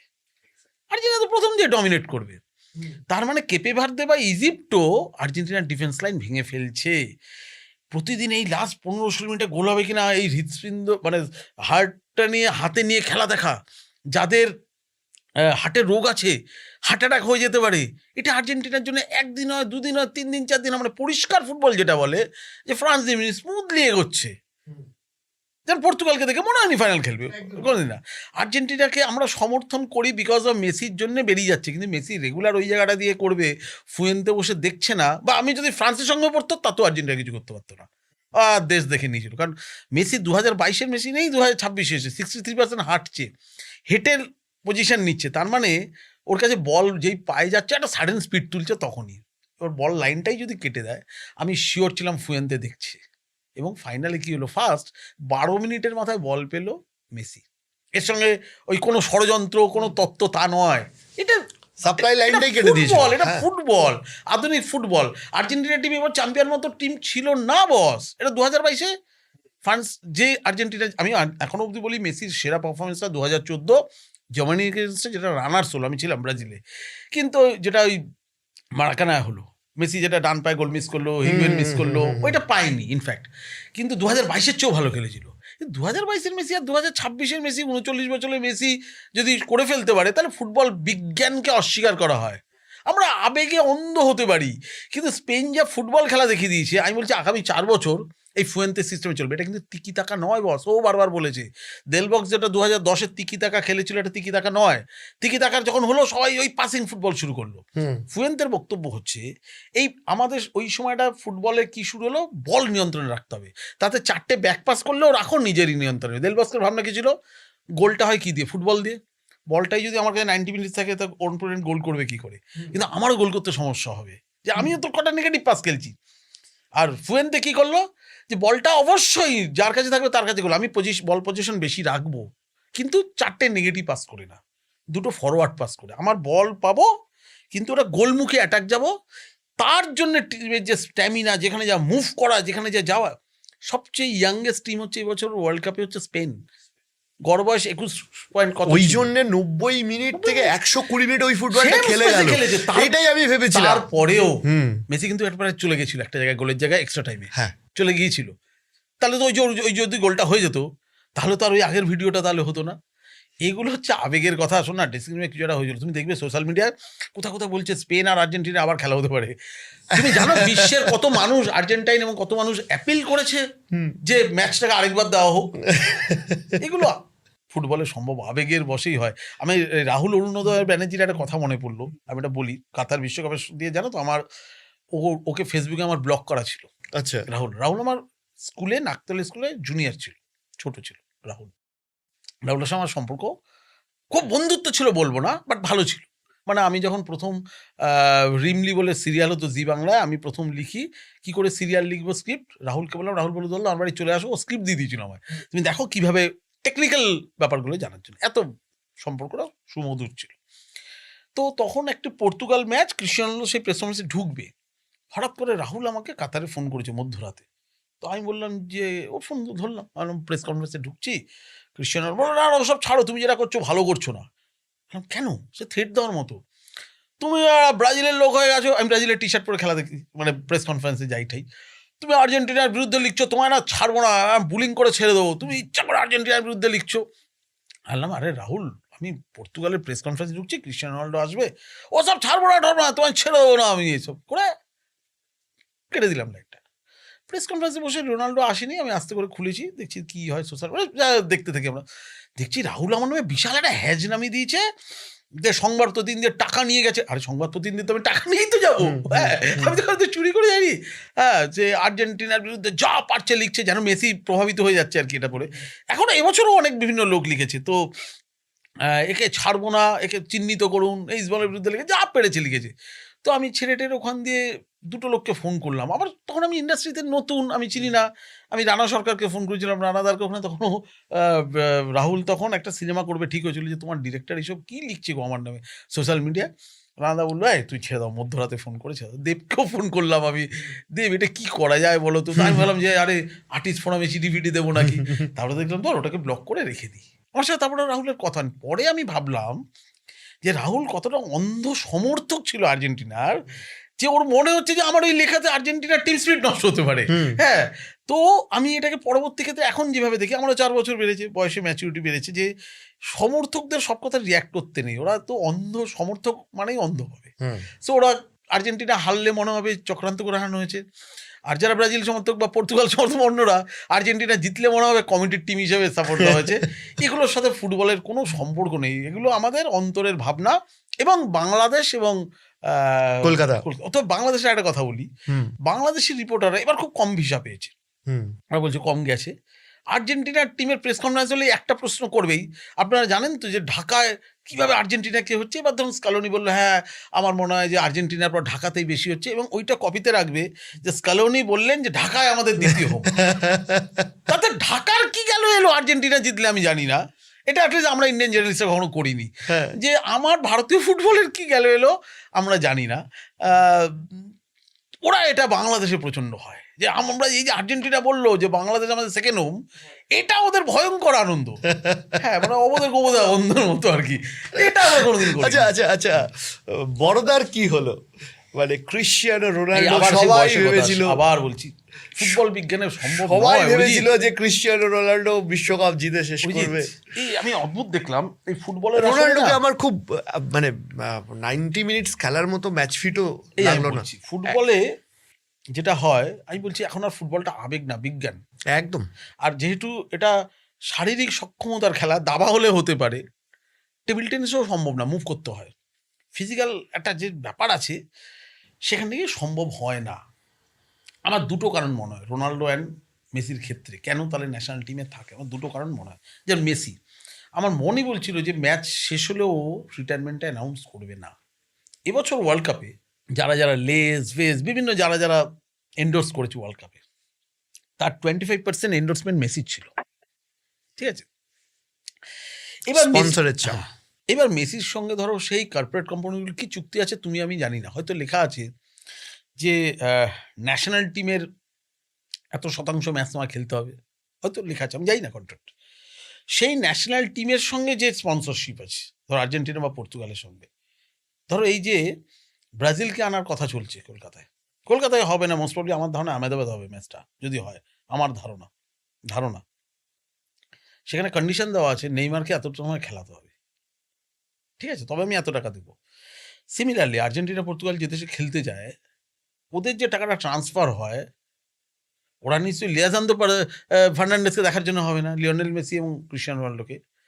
কি কন্ডিশন আছে ওদের ন্যাশনাল টিমের সঙ্গে ইউ নেভার নো, আমিও জানি না। তো লিওনেল মেসি যে খেলা শেষ হবে আবেগের বসুন আমি রিটায়ার করে দিলাম, এটা হবে না। সম্ভব না। ওর ম্যানেজারের সঙ্গে কথা বলবে, ও আর্জেন্টিনা ফুটবল অ্যাসোসিয়েশনের সঙ্গে কথা বলবে, কারণ মেসি থাকলে যে আর্জেন্টিনার যে দাম, টিমের দাম বেড়ে যায় কর্পোরেটে, না থাকাটাতে হবে। সো এদের খেলাটা যে শুধুই খেলার জন্যে তা নয়, কিন্তু আমার এটা মনে হয় ওয়ার্ল্ড কাপে শুধু কর্পোরেট কাউন্টের টিমে থাকবে এটা হতে পারে না। আমার যেটা মনে হয়েছিল 2018 ওয়ার্ল্ড কাপ দেখে কনিষ্ঠতম ফুটবলার হিসেবে পেলের রেকর্ড ভেঙে এমবাপে যে গোলটা করেছিল ওই স্পিডে, ওই গতিতে, ওই শরীরেতে, আমার মন বলেছিল, মন না আমার বুদ্ধি বলেছিল এই ছেলেটা তো 2022 গিয়েও বয়সের পার্থক্য খুব একটা হবে না, গতি বাড়বে, স্ট্যামিনা বাড়বে, শেষ করে দেবে, তাই করেছিল। 2026 আমার দেখে মনে হচ্ছে এমবাপে 2030 গিয়ে আর এটা টানতে পারবে না, এই কারণে এমবাপের খেলাটা গতি নির্ভর খেলা, এই স্পিড থাকবে না 4 বছর পর, এই স্ট্যামিনা থাকবে না, নতুন ছেলে উঠে আসবে ওকে আটকানোর জন্য। এইবার তুমি ক্রিশ্চিয়ানো রোনাল্ডো, লিওনেল মেসিতে আসো। লিওনেল মেসি খেলে স্কিল ফুটবল, স্কিল নির্ভর ফুটবল, ঠিক আছে, বাপাটা হকি স্টিকের মতো, বল পড়লে সাডেন স্পিড তোলে, ভয়ঙ্কর ওর একটা যে কভারিং আছে ভয়ঙ্কর, বাপার যে কভারটা করে। ক্রিশ্চিয়ানো রোনাল্ডো স্কিলফুল ফুটবল, কিন্তু Cristiano Ronaldo just like a goal getter, এবং ক্রিশ্চিয়ানো রোনাল্ডোর খেলার মধ্যে fitness oriented, speed oriented. Cristiano Ronaldo যে হেডে ওঠে, যেটা মেসি কোনদিন ওইভাবে হেডে ওঠে না, দুজনের খেলার স্টাইলটাই ডিফারেন্ট। ক্রিশ্চিয়ানো রোনাল্ডোর যখন বয়স বাড়বে গতিতে টান পড়বে, মন চাইবে না। সো ওর এখন বয়স 41, 4 বছর আগে কত ছিল? 37। তুমি যদি কাতার ওয়ার্ল্ড কাপ দেখো, তখন কাতার ওয়ার্ল্ড কাপে পর্তুগাল দলের কোচকে ছিলেন ফার্নান্দো স্যান্তোস। তুমি একটু মনে করো, ওয়ার্ল্ড কাপটা শুরু হচ্ছে, তার আগে ম্যানচেস্টার ইউনাইটেড টেন হাগ করছিল, তার সঙ্গে ঝামেলা করে ক্রিশ্চিয়ানো রোনাল্ডো চলে এলো, একজন ব্রিটিশ সাংবাদিককে বিশাল ইন্টারভিউ দিয়ে এলো টেন হাগকে খেলাচ্ছিল না বলে, যা তা বললো। আমরা কাতার ওয়ার্ল্ড কাপ পৌঁছালাম, তো প্রথম দিন ওয়ার্ল্ড কাপের প্র্যাকটিস দেখছিলাম পর্তুগালের, আসার কথা ছিল না প্রেস কনফারেন্সে, হঠাৎ সে চলে এলো, এসে একটা বিশাল ইন্টারভিউ দিল যে আমাকে আমার কাউকে কিছু প্রমাণ করার নেই বিশ্ব ফুটবলে, এবং যা যা করে ব্যক্তিকেন্দ্রিক দিল। তাতে পর্তুগিজ সাংবাদিকরা বললো যে ওয়ার্ল্ড কাপ শুরু হচ্ছে এই সময় ক্রিশ্চিয়ানোর ফোকাস কেন পার্সোনাল ইয়েতে রয়েছে, তার টেন হাগের সঙ্গে কি হয়েছে তার প্রমাণ করার নেই, ও তো এখন ন্যাশনাল টিম নিয়ে আছে। প্রথমটা খেললাম, জঘন্য খেললো। ফার্নান্দো স্যান্তোস হচ্ছে ওর প্রায় বাবার মতো পর্তুগিজ ফুটবলে, কিন্তু he is a coach, professional coach. সে তার পরের ম্যাচের লাঞ্চ টাইমে, ম্যাচের আগের দিন লাঞ্চ টাইম, ক্রিশ্চিয়ানো রোনাল্ডোকে আগে ডেকে বলেছিল যে আমি তোমাকে পরের ম্যাচটা টিমে রাখতে চাই না। ক্রিশ্চিয়ানো রোনাল্ডো বিশ্বাস করতে পারেনি, বলছে কোচ তুমি যেটা বলছো তুমি বিশ্বাস করো অন্তর থেকে, তুমি ক্রিশ্চিয়ানো রোনাল্ডোকে বাদ দিচ্ছ, বলে এই জন্য তো তোমার সঙ্গে আমি আলোচনা করে নিতে চাইছি। ওর বাবার মতো ছিল, ক্রিশ্চিয়ানো রোনাল্ডো বিশ্বাস করতে পারছে না, বলছে হ্যাঁ। তো ক্রিশ্চিয়ানোকে বাদ দিল, এবং যাকে নামালো সে বোধহয় হ্যাট্রিক করে দিয়েছিল, প্লেয়ারটার নাম ভুলে যাচ্ছে, দেখে নিও একটু, হ্যাট্রিক করে দিয়েছিল। যে কোচটা ক্রিশ্চিয়ানোকে দেখতে পারে না, পছন্দ করে না, এরকম হতে পারে, সেই পজিশনই নেই, কারণ ওর বাবার মতো প্রায় কোচটা এত ভালোবাসে, সে টেকনিক্যাল কারণে 4 বছর আগে ক্রিশ্চিয়ানোকে মাঠে বেড়ে রাখছে, কারণ ও মনে করেছে যে আমার টিমটা যে স্পিডে খেলছে, যে ফরমেশনে খেলছে, সেটা সম্ভব না 37 বছর বয়সে। তখন ক্রিশ্চিয়ানোর বোন, তার ওয়াইফ, সবাই মিলে সোশ্যাল মিডিয়ায় সমালোচনা করেছিল। তখন আবোলা, পর্তুগিজের যে 1 নম্বর পেপার, তারা একটা সমীক্ষা চালিয়েছিল দেশে যে ক্রিশ্চিয়ানোকে টিমে রাখা উচিত কি উচিত না। পর্তুগালে সেই সমীক্ষায় উঠে এসেছিল ক্রিশ্চিয়ানোকে টিমে রাখা উচিত না। এবার 4 বছর পর এবার যে কোচ রবার্তো মার্টিনেস, এ দেখলো যে আমার এই যে টিমটা, দেখো পর্তুগাল তো কোনোদিন ওয়ার্ল্ড কাপ জেতেনি, আমরা ক্রিশ্চিয়ানো রোনাল্ডোর জন্য একটা করি, এইবার যদি রোনাল্ডো জেতে, এইবার রোনাল্ডো জেতেনি, এবং পর্তুগাল 1960s এর পর খেলেও নি, ওয়ার্ল্ড কাপ জেতার মতো টিম নয়, বহুদিন খেলেনি, জেতার মতো টিম নয়। কিন্তু যেহেতু ক্রিশ্চিয়ানো রোনাল্ডো আছে, আমরা এক্সপেক্ট করেছি, এবং সেই ওই আবার আর্জেন্টিনার কাছে অনেকে বলে কমিটির টিম, এরা বলে ফেলেছে, এইবার না জানিস তো রোনাল্ডোর হাতে হচ্ছে ফিফাটা ট্রফিটা দিয়ে দেবে, সব প্ল্যান করা আছে, এগুলো সব আমাদের ধারণা, যার সাথে বাস্তবতার কোনো সম্পর্ক নেই। যে আমরা আমাদের বাঙালি মানসিকতা দিয়ে ভাবি পাড়ার টুর্নামেন্ট যেরকম হয়, এবার একটু প্ল্যান করে রেখেছি, বা কলকাতার লিগের মতো যেতে হয়, আইএফএ না রেফারিতে ফিট করে রেখেছে, ওকে দেবে। আমরা এরকম, আমাদের পাড়া একজন মনমান সাপোর্টার ছিল, জানো তো, যখন ইস্ট মোহনবাগান ম্যাচ হতো, মোহনবাগান হারলেই ও আমাদের বলতো আরে সব ম্যানেজ আছে, ওগুলো বিজয় মালিয়া ঠিক করে রেখেছে, যে এবার মোহনবাগান জিতবে ওর ইস্ট মোহন জিতবে। আমরা এই ছোটবেলা শুনতে শুনতে বড় হয়েছি যে বিজয় মালিয়া ঠিক করে দিত, এই তুই এবার মোহনবাগানটা জিতবে ওর ইস্ট মোহন জিতবে। সো এগুলো পুরোটা ভাবনা দিয়ে হয় যে ফিফা এবার রোনাল্ডোর হাতে দেবে, কিন্তু তার সাথে যুক্তির কোনো সম্পর্ক নেই। 4 বছর পর এলো ক্রিশ্চিয়ানো রোনাল্ডো। সো যে কোচ রবার্তো মার্টিনেজ, ও ক্রিশ্চিয়ানো রোনাল্ডোকে ধরে প্ল্যানিং করা শুরু করলো। কিন্তু ক্রিশ্চিয়ানো রোনাল্ডো আর লিওনেল মেসি এক নয়। লিওনেল মেসি থাকা মানে, এটা খুব শুনতে খারাপ লাগবে, আমাকে গালিগালাজ করতে পারে, আধুনিক ফুটবলে একটা প্লেয়ার কমে যাওয়া, এটা ফাইনালে প্রমাণিত হয়েছে। কেন কি, 12 মিনিট অবধি লিওনেল মেসি বল ধরেনি, সে পদচারণায় ছিল। যদি লিওনেল মেসির জায়গায় অন্য বাসি চাষি যে কেউ একটা ফুটবলার থাকতো, এই 12টা মিনিট যখন তার কাছে বল নেই, সে ডিফেন্ডারের ভূমিকায় চলে যেত, সাফলিং করতো, রানিং করতো, অপোনেন্ট টিমকে ওইখানটা আটকানোর চেষ্টা করতো, তোরেসবাগোকে একটা ইয়ামালকে আটকানোর চেষ্টা, যা সেন্ট্রাল মিডফিল্ডে নেমে আসতো। মেসি যায়নি, Messi you was waiting for the ball. আধুনিক ফুটবলে player not waiting for the ball, player goes to the ball, towards the ball. তো মেসি পদচারণার ভূমিকায় দাঁড়িয়ে দাঁড়িয়ে আমরা দেখছিলাম যে ও দাঁড়িয়ে দাঁড়িয়ে প্লেসমেন্ট যা হচ্ছে, প্লেস নিচ্ছে, দাঁড়িয়ে দাঁড়িয়ে একটা জায়গায় যাচ্ছে বল পাওয়ার জন্য, হেঁটে হেঁটে যাচ্ছে। তো একটা প্লেয়ার কমে গেল স্কালোনির, কিন্তু স্কালোনি জানতো এই টিমটায় মেসিকে বাদ দিয়ে আমি চালাতে পারবো না, বিকজ আমার ওই জায়গাটায় সেই প্লেয়ারটা লাউতারো মার্টিনেজ সেই প্লেয়ার নয়, আমার উলিয়ান আলভারেজ সেই প্লেয়ার নয় যেটা মেসি থাকলে হতে পারে। মেসির কাছে যখন বল আসছিল, দেন হি স্টার্টেড রান, এবং ওই বলটার ওই যে সাডেন স্পিডটা তুলছিল বক্সের মাথায়, এইটা আর ক্রিশ্চিয়ানো রোনাল্ডোর সেই ইয়েটা নেই। এইবার একজন 41-এর ক্রিশ্চিয়ানো রোনাল্ডোর পক্ষে দলে আছে, কিন্তু ওই স্পিড আর টানতে পারছে না, ওই মুভমেন্ট করতে পারছে না, ওই শাফলিং করতে পারছে না, যার ফলে দুটো টিমেই একটা করে প্লেয়ার কমে আসছিল। আমরা ভারতীয়রা, বিশেষ করে বাঙালিরা, ব্যক্তি বুঝে প্রচণ্ড বিশ্বাস করি যে আমার কাছে একটা হিরো চাই, হিরো পোস্টার বয় নলে হবে না। ফুয়েনদের কাছে হিরো টিরোর ব্যাপার নেই, পুরো টিমটা খেললো দেখলে, মানে সিস্টেম ইজ মোস্ট ইম্পর্টেন্ট। এখনকার দিনে যে কোনো কোচ আধুনিক ফুটবলের ড্রেসিং রুম থেকে বেরোনোর, মাঠে যাওয়ার আগে অর্ধেক ম্যাচটা খেলে নেয়, ড্রেসিং রুমেই খেলে নেয়। এত অ্যানালিস্ট রয়েছে, সিস্টেম ফুটবলে তো মেসিকে আটকালেই তো, ওইখানে বলটা কেটে দিলেই তো হয়ে গেল। আর্জেন্টিনা, যে কারণে সেন্ট্রাল ডিফেন্সিভ মিডফিল্ডারই এবারে ওদের গোল্ডেন বলটা পেলো। হ্যাঁ, রদ্রি খেলেছে, দেখেছো? হ্যাঁ, সেটাই তো, সাপ্লাই লাইনটা কেটে দিয়েছে। 62 মিনিট অবধি দেখো, আমাদের কাছে ডেটা এলো আর্জেন্টিনার একটা গোলমুখী শট নেই 62 মিনিট পর্যন্ত, 90 মিনিট অবধি ছিল 0। এবার এটাকে এভাবে দেখছে, কিছু একটা ড্রেসিং রুমে হয়েছিল যার জন্য আর্জেন্টিনা কোল্যাপসড হয়ে গেল। যদি ফাইনাল হতো ফ্রান্স স্পেন, আবার ওটাই ফাইনাল। আর্জেন্টিনা ফাইনাল খেলার জায়গায় ছিল না, আর্জেন্টিনা ফাইনালে গেছে, এটা ওদের জন্য বিশাল ব্যাপার। সেমিফাইনালটা যেখানে ওরা পিছিয়ে গেছিল, সেখানে তো আর্জেন্টিনা ব্যাক করতে পারলো শেষের আমার যে প্রেস বক্সে ছিলাম, আমরা কিন্তু আটলান্টায় ছিলাম, আমার হয়েছিল বারের কোনাকুনি জায়গাটা। ইভেন এখানেও, মানে ফাইনালেও বলছি, এটা যাচ্ছে তাই ভাবে রেড কার্ডটা দেখলো ওই প্লেয়ারটা, যাচ্ছে তাই কেন, ওটা তো এনজো ফার্নান্ডেজ রানিং এর মধ্যে ছিল। আমি বলছি ও যখন ইয়েলো কার্ড দেখে রয়েছে 92 মিনিটে, ওই ট্যাকেল করাটার কোনো প্রয়োজন ছিল না যখন ইয়েলো কার্ডে রয়েছে। খেলার যখন একটা মোশনে থাকে না অরিজিৎ, তখন আর কিছু মাথায় আসে না। আমার মনে আছে, আমি এটা ছোট্ট এর সঙ্গে মিলিয়ে হয় না, আমি ইন্ডিয়ান ফুটবলের কথা দিই, রেনেটি সিং মুনমানে বাইচুংটা ইস্ট বেঙ্গলে, তো রেনেটি একটা ইয়েলো কার্ড দেখেছে, বল ধরেছে, বাইচুংয়ের সঙ্গে ওই লেভেলের বন্ধুত্ব, তো বাইচুং গেছিল রেনেটি দিয়ে বলটা কেড়ে নিতে, রেনেটি এমন মেরেছিল, রেনেটি রেড কার্ড দেখে ফেলেছিল। তো ম্যাচের পর আমি বললাম যে রেনেটিকে বাইচুকে মেরে রেড কার্ড দেখলি? খেলার মোমেন্টে ওইগুলো থাকে না, ওই অন্য মোডে চলে যায়। তো আমার মনে আছে ওই ম্যাচটায় আমরা বারের কোনার দিকে আমার প্রেস বক্সে সিটটা পড়েছিল আটলান্টায়। আবার বলছি, আমাকে আবার অনেক রকম ফিটিশ এইসব ভাবতে পারে, অনেকে এইসব বলতে পারে।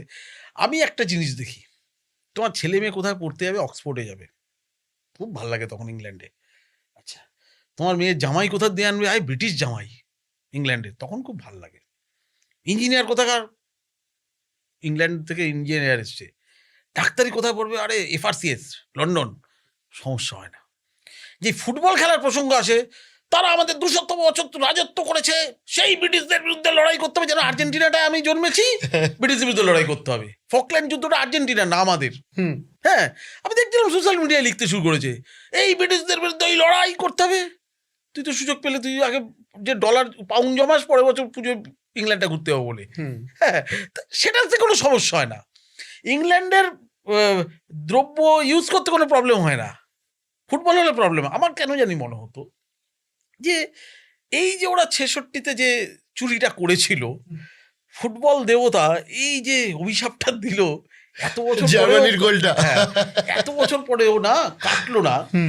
এটা আমার কোথাও মনে হয়েছিল যে দেশে ধরো পৃথিবী, আমরা জেনারেলি এখন ফুটবল সমর্থকরা ভারতীয়রা দুটো দেশের লিগকে ফলো করি, একটা লা লিগা স্পেনের, একটা ইপিএল মেনলি ফলো করি। আমরা বুন্দেসলিগা অত ফলো করি না। যে দেশের ফুটবলের কালচারটা এত সমৃদ্ধ, ইপিএলটা, সেই দেশ একবার যদি ওয়ার্ল্ড কাপ না পায় না, কোথাও কি একটা ধাক্কা খায়। আমি বৃহত্তর অর্থ ফুটবলের আমি খুব চাইছিলাম যে ইংল্যান্ড একটাবার ফাইনাল খেলুক। এই ব্রিং ইট হোম কি স্লোগান দিল ওটা আমার কিছু যায় আসে না। টুখেল কোথায় করলো, যখন ইংল্যান্ড শুরুতে গোলটা মেরেও দিল, আমাদের প্রেস বক্সে ডেফিনেটলি আর্জেন্টিনার সাপোর্টার রিপোর্টাররা বেশি থাকে, মুখ কালো করে বসেছিল। আমার পাশেই ছিল সব্যসাচী, এই সময়ের স্পোর্টস এডিটার, মুখটা এইটুক হয়ে গেছে, আর্জেন্টিনার জার্সি পরে কভার করছিল। এবং আর্জেন্টিনার যারা রিপোর্টার তারাও বসেছিল, ব্রিটিশ সাংবাদিকরা তো একটা উদ্দেশ্য। আমি মনে মনে ভাবছিলাম যে হেরিকেনটা একবার পাক, কোনো বড় ট্রফি নেই হেরিকেনের, কিন্তু হেরিকেনের ন্যাশনাল টিমে কোনো ট্রফি নেই, গোল আছে ট্রফি নেই, পাক। টুখেল কি করলো, যে ভুলটা আর ফুয়েন্তে করেনি, যেই জিতছে সেকেন্ড হাফে প্রেশারটা ডাউন করে দিল। প্রেশার ডাউন করা মাত্রই তো বক্সের উপর মেসি তখন আর প্রেশার নেই, মানে তুমি যদি অ্যাটাকই রাখতে তাহলে ওরা আর ব্যাক করতে পারে না। মেসি তখন কাউন্টার অ্যাটাকে, তখন ওরা ছেড়ে দিল প্রেশারটা, মেসি আরামসে খেলতে শুরু করে দিল। যা দেখে ফাইনালের আগের দিন ওখানে একটা প্রোগ্রাম হয়েছিল নিউ ইয়র্কে ট্রাম্প টাওয়ারে, যে ফাংশনে ইনফান্তিনোর সঙ্গে ট্রাম্পও উপস্থিত ছিলেন। ট্রাম্প মজা করে বলেছিল, এ তো টুখেলের ডিফেন্স করার মতো হলো, এইভাবে ছেড়ে দিল। ট্রাম্পও মজা করে বলেছে। তো এটা হচ্ছে টেকনিক্যাল ভুল ছেড়ে দেওয়াটা, যেটা ফুয়েন্তে করেনি। প্রেশারের পর প্রেশার রেখে গেছে, প্রেশারের পর প্রেশার রেখে গেছে। এবং আমার লাগলো ইয়ামেলের বান্ধবী সেমিফাইনালে একটা কথা বলেছিল, সেমিফাইনাল ম্যাচের আগে একটা কথা বলেছিল, যখন ওরা ফ্রান্সের বিরুদ্ধে খেলতে নামছে, যে এই বান্ধবীর অনেকের সঙ্গে ইয়ামালের নাম জুড়ে আসে, কিন্তু লেটেস্ট যে বান্ধবী, একটু নামটা দেখে নিও, খুব খটপটের নামটা, ও হচ্ছে গিয়ে টিকটক করে, ইনস্টাগ্রামে প্রচুর ফলোয়ার, হচ্ছে সোশ্যাল মিডিয়ার ইনফ্লুয়েন্সার খুব। তা ওকে তখন ও তখন জানলো যে ফাইনালে হাফ টাইমে জাস্টিন বিবার পারফর্ম করবে, ঠিক আছে? তো এই বান্ধবীর জাস্টিন বিবারের লাইভ পারফরমেন্স দেখার খুব ইচ্ছা। তো ইয়ামালের কাছে এটা আমরা জানতে পেরেছিলাম যে ফ্রান্সকে হারানোর পরের দিন প্রেস কনফারেন্সে। তো ইয়ামাল মিক্স জোনে এসে গল্পটা বলেছিল যে ওর কাছে দাবি করেছিল, প্লিজ আমি না জাস্টিন বিবারের লাইভ দেখতে চাই। তা লাইভ দেখার একটাই উপায় হতে পারে, গ্যালারিতে বসে দেখতে গেলে তোমায় ম্যাচটা জিততে হবে। বলেছিল আমার বান্ধবী আমার কাছে এই আবেদনটা রেখেছিল যে আমি যেন জাস্টিন বিবারের দেখতে পাই। ইয়ামাল হ্যাঁ জিতলেও, 19 বছর বয়স অরিজিৎ, নিজের বয়সটা বা পাড়ায় 19 বছরটা হলো কিন্তু ওর এই ওয়ার্ল্ড কাপের মধ্যে, যেটা লিওনেল মেসিরও হয়েছিল। 19 বছরটা ওয়ার্ল্ড কাপের মধ্যে হলো, লিওনেল মেসিরও হয়েছিল। এবার আমি বলি, তুমি ভাবো তো পাশের বাড়ি একটা 19 বছরের ছেলে যা হায়ার সেকেন্ডারি দিয়েছে, সে ওই লেভেলে হচ্ছে। এখন মানতে হবে যে মেসি এখন সূর্যাস্ত বিশ্ব ফুটবলের, ইয়ামেল সূর্যোদয়, এইটা মেনে নিতে হয় বস। এবং 4 বছর ধরে কিন্তু ইয়ামেলকে এইটা মানে এই ধরে রাখাটা খুব বড় বিষয়। মেসি যতদিন ধরে রাখলো, ক্রিশ্চিয়ানো যতদিন ধরে রাখলো, এটা আজকের ডেটের ওয়ার্ল্ড ফুটবলে পসিবল। এর বড় উদাহরণ নেইমার, বড় উদাহরণ নেইমার। আমি 2014 ওয়ার্ল্ড কাপ কভার করতে গেছি, নেইমারের প্রথম ওয়ার্ল্ড কাপ, আমার প্রথম ওয়ার্ল্ড কাপ।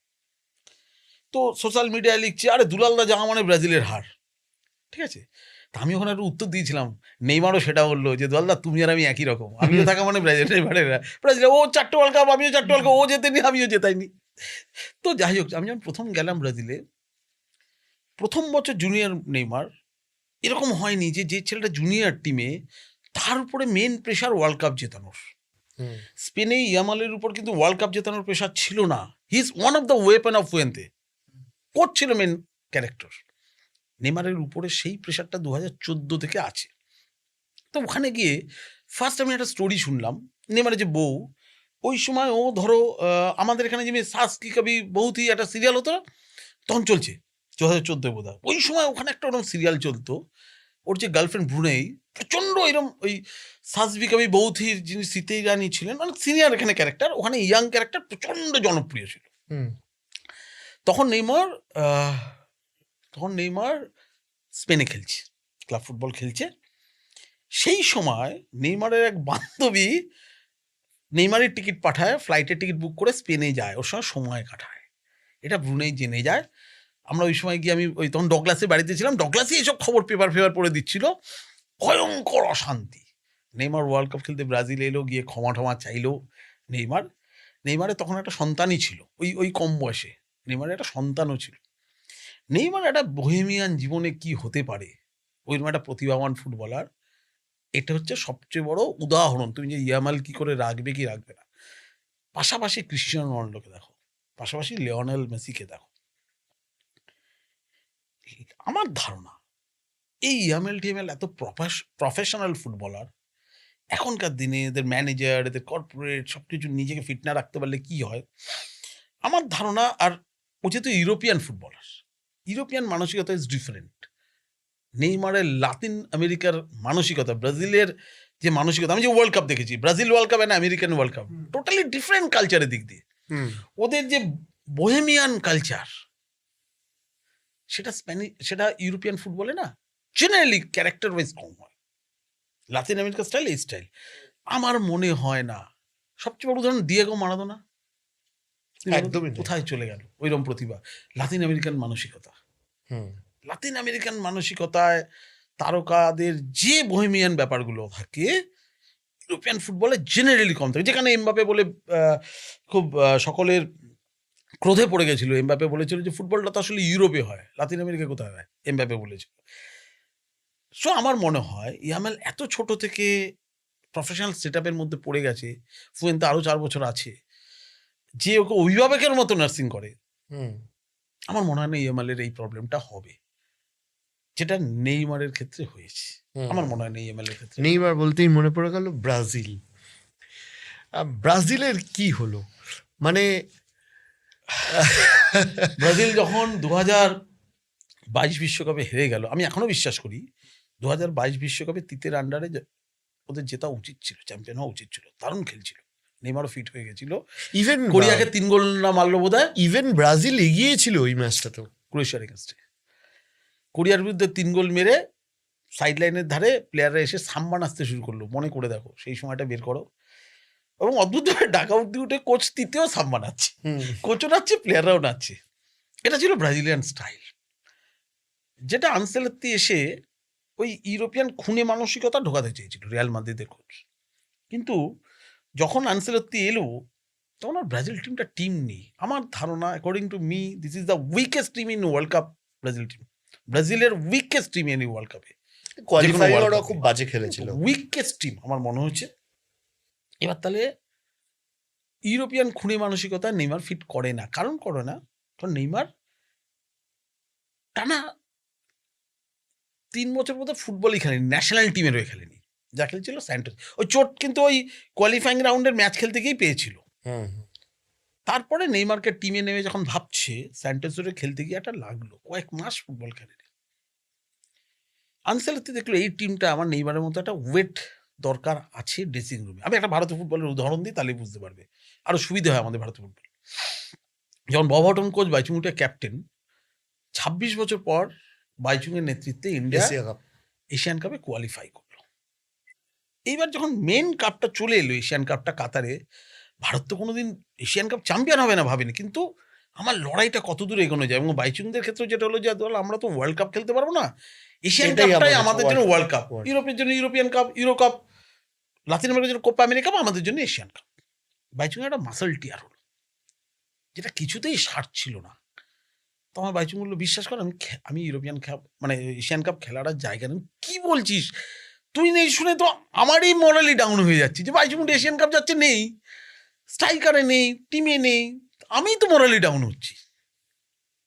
বব মনে করতো যে বাইচুং ইন্ডিয়ায় জন্মালেও ড্রেসিং রুমে ওর যে নেতৃত্ব এবং যে দাপট, মানে বলতে চাইছি যে পার্সোনালিটি, আমার সবসময় বলতো he is like a British footballer. Baichung যখন কোনো অ্যাড্রেস করতো প্লেয়ারদের, is like a British footballer, born leader. কিছু কিছু বলে না বর্ন লিডার। তুমি সুনীল ছেত্রী আর বাইচুং ভুটিয়া দেখো, তুমি যদি ইন্ডিয়ান ফুটবল টিমের ওই সমকালীন প্লেয়ারদের মধ্যে vote now, Sunil as a leader কতজনের ভোট পাবে, I have a doubt. Sunil বড় প্লেয়ার, এই প্লেয়ার, এইসব ভোট তো পাবি, সেটা আলাদা ব্যাপার, ওর পার্সোনাল ডেডিকেশনের জন্য, লাইক মেসি আর রোনাল্ডো। বাইচুংয়ের যে ব্যাচটা, সে দীপক মণ্ডল বলো, নবী বলো, মহেশ গাউলি বলো, সন্দীপ নন্দী বলো, বাইচুং এখনো দাঁড়িয়ে গেলে নেতা। This are difference. আমি সুনীলকে নিচু করছি না, কিন্তু মানে আমি ক্যারেক্টার বোঝাতে চাইছি। Cristiano Ronaldo and Lionel Messi both are great player. Even সুনীলেরও আদর্শ হচ্ছে বাইচুং ভুটিয়া, সুনীলও ওকে ক্যাপ্টেন হিসেবে দেখে। তো বব বললো, আমার সাথে ববের তখন খুব কথা হতো, বললো দুলাল দেখো, একে আমি মিস করতে পারবো না এশিয়ান কাপে। এখন কেন? বললো ড্রেসিং রুমে থাকা মানে যে ওয়েটটা হবে, ও না থাকা মানে আমার ক্যাপ্টেন বেরিয়ে গেল, মানে লিডার চলে গেল। সো আমি ওকে যদি সময় আমি এফএফ কে বলবো ম্যানেজার করে নিয়ে যেতে, যদি প্লেয়ার না নেবে আমি ম্যানেজার করে নিয়ে যাব। সেম আমার মনে হলো নেইমারের ক্ষেত্রে আনসেলত্তি সেম বললো। টিম অ্যানাউন্সের আগে তুমি দেখেছো, যখন টিম অ্যানাউন্স হলো ব্রাজিলের, সব দেখেছে সোশ্যাল মিডিয়ায় নেইমার কাজে, আমরাও জানতাম যে প্রথম শুনে। টিম অ্যানাউন্সের আগে নেইমারের সঙ্গে বসছিল আনসেলত্তি বলেছিল অনেকে, এই আমেরিকা ওয়ার্ল্ড কাপ প্রেস কনফারেন্সে বললো, বসে বলেছিল আমি তোমাকে টিমে চাই, কিন্তু তোমার ভূমিকা শুধুই প্লেয়ার থাকবে না, আমার টিমের ইউনিটির জন্য দরকার আছে। Neymar is a team man. নেইমারের সঙ্গে মেসির অসাধারণ সম্পর্ক, পিএসজিতে গেল, অসাধারণ সম্পর্ক, যে নিয়ে এমবাপের সঙ্গে গন্ডগোলটা হলো, যে মেসি খালি নেইমারকে দেয়, এমবাপেকে বল দেয় না। পিএসজিতে যে ভয়ঙ্কর ইগোর সমস্যা হলো, এবং এমবাপে প্রচন্ড ইগোইস্ট ফুটবলার। সো নেইমার টিমে এলো, এবং নেইমার হচ্ছে যে ডার্লিং টু এভরিওয়ান। আচ্ছা, নেইমারকে সবাই ভালোবাসে। কিন্তু দুটো প্রশ্ন। এক, নেইমার যতক্ষণ না আধুনিক, এটা আমাদের ইন্ডিয়ান ফুটবল মানসিকতা দিয়ে বিচার করলে হবে না। আমরা ছোট্ট উদাহরণ দিয়ে যাই, বেটার হবে। আসিয়ান কাপের আগে ইস্টবেঙ্গল তখন প্রস্তুতি নিচ্ছিল হায়াত রিজেন্সিতে বসে। এর মধ্যে কলকাতা লিগ বা ন্যাশনাল লিগ কিছু একটা ডার্বি এসে গেছিল, বা সুপার, এরকম একটা কিছু একটা টুর্নামেন্টের ডার্বি। তো ব্যারেটোরা একটু দেরিতে প্রিপারেশনে আসতো, মোহনবাগানে তখন ব্যারেটো আছে, তো ব্যারেটো এলো, এসে দেখলো আগামীকাল ডার্বি, ঠিক আছে। মোহনবাগান ক্লাবে ঢুকেছে, মোহনবাগান ক্লাবে লোক ভর্তি। টুটুদা প্রেসিডেন্ট। টুটুদা ডার্বির আগে না, ব্যারেটো বাইচুং যখন ছিল বা যে প্লেয়ারের উপর বেশি ভরসা, নিজের কপালটা হাত দিয়ে তার কপালে বুলিয়ে দিত, বা তার কপালটা ঘষে দিত, যে আমার কপালটা তুই নে। ব্যারেটোকেও করেছে, করে ব্যারেটোকে বলেছে যে কালকে খেলতে হবে। তো ব্যারেটো আমায় বেরিয়ে বলছে, দুলাল টুটুদা বলছেন খেলতে, আমি ফ্যাটি হয়ে এসছে, কন্ডিশনিং ক্যাম্প করেনি, কালকে ফাইনাল এসে খেলতে হবে, তাও যে টিমটা আসিয়ানের জন্য প্রস্তুতি নিচ্ছে আয়াতে, সসপেন্ড কোচ। কি করে খেলবো, আমি তো মানে ব্যাট শো হয়ে যাবো। টুটুদাকেও বলেছে, টুটুদা তো টুটুদাই, ওখানে কোচ ফোচ কি বললো টেকনিক্যাল কারণ এটা তুই হাবাস হতো, নামাতোই না। তখনকার ফুটবলে তো এইসব ছিল না, আর ব্যারেটো আমার টিমে আছে, ব্যারেটো খেলবে না। তখনকার দিনে কিরকম ব্যাখ্যা দেওয়া হতো, যে ব্যারেটো যদি খেলে অপোনেন্ট টিমের ডিফেন্ডাররা চাপে থাকবে, ব্যারেটো আছে গোল করে দিতে পারে, উঠবে না, এই সমস্ত আমরা ভাবতাম। আধুনিক ফুটবলের এসব জায়গা নেই, তো এরকম হতো। তো ব্যারেটো বলছে আমি যত বোঝাচ্ছি টুটুদা বুঝছে না, খেলতেই হবে কালকে। তো তখন ওই কিছুদিন সময়ের জন্য, ওই সেবার ব্রাজিল যাওয়ার আগে সল্টলেকের একটা ফ্ল্যাটেও ভাড়া ছিল। তো বললো দাল তুমি আমার সঙ্গে যাবে। কোথায়? বলছে আমি সল্টলেকের ফ্ল্যাটে যাব, আমার বুটটা খুঁজতে হবে, যে ধুলোর মধ্যে রেখে গেছিলাম, আছে নাকি, নাহলে বুট কিনতে দিতে হবে। তো আমি বললাম যে খেলবে? বলছে আমি খেলার জায়গায় নেই। টুটুদা বলছে আমি না করার জায়গা নেই, আমি চুক্তিবদ্ধ প্লেয়ার। তো যখন হায়াত ক্রস করছি, আমার মাথায় একটা দুষ্টু বুদ্ধি খুলে গেল, যেখানে বাইচুংরা রয়েছে, এই সময় যদি ব্যারেটোকে ইসমালের ক্যাম্পে ঢুকিয়ে দিতে পারি, আমার জন্য খবর এবং ছবি অসাধারণ হয়ে যাবে। ব্যারেটো খুব ক্যাজুয়াল মুডে আছে, কাল খেলা, কারণ জায়গায় নেই। ব্যারেটোকে বললাম মিথ্যে কথা, যে বাইচুংরা বলছিল ব্যারেটো এলে একটু জানাস। বললো তাই? হায়াতেই তো আছে বোধহয়, এখন কফি শপে আছে বাইচুং, চলো। আমি জানতাম না কি আছে, ঢুকেছি, দেখি ওরা পুরো টিমটা, ডগলাস, বাইচুং, মাইকো কোরো, এভরিওয়ান, আলভিটো, সব সুইমিং পুলে ছিল।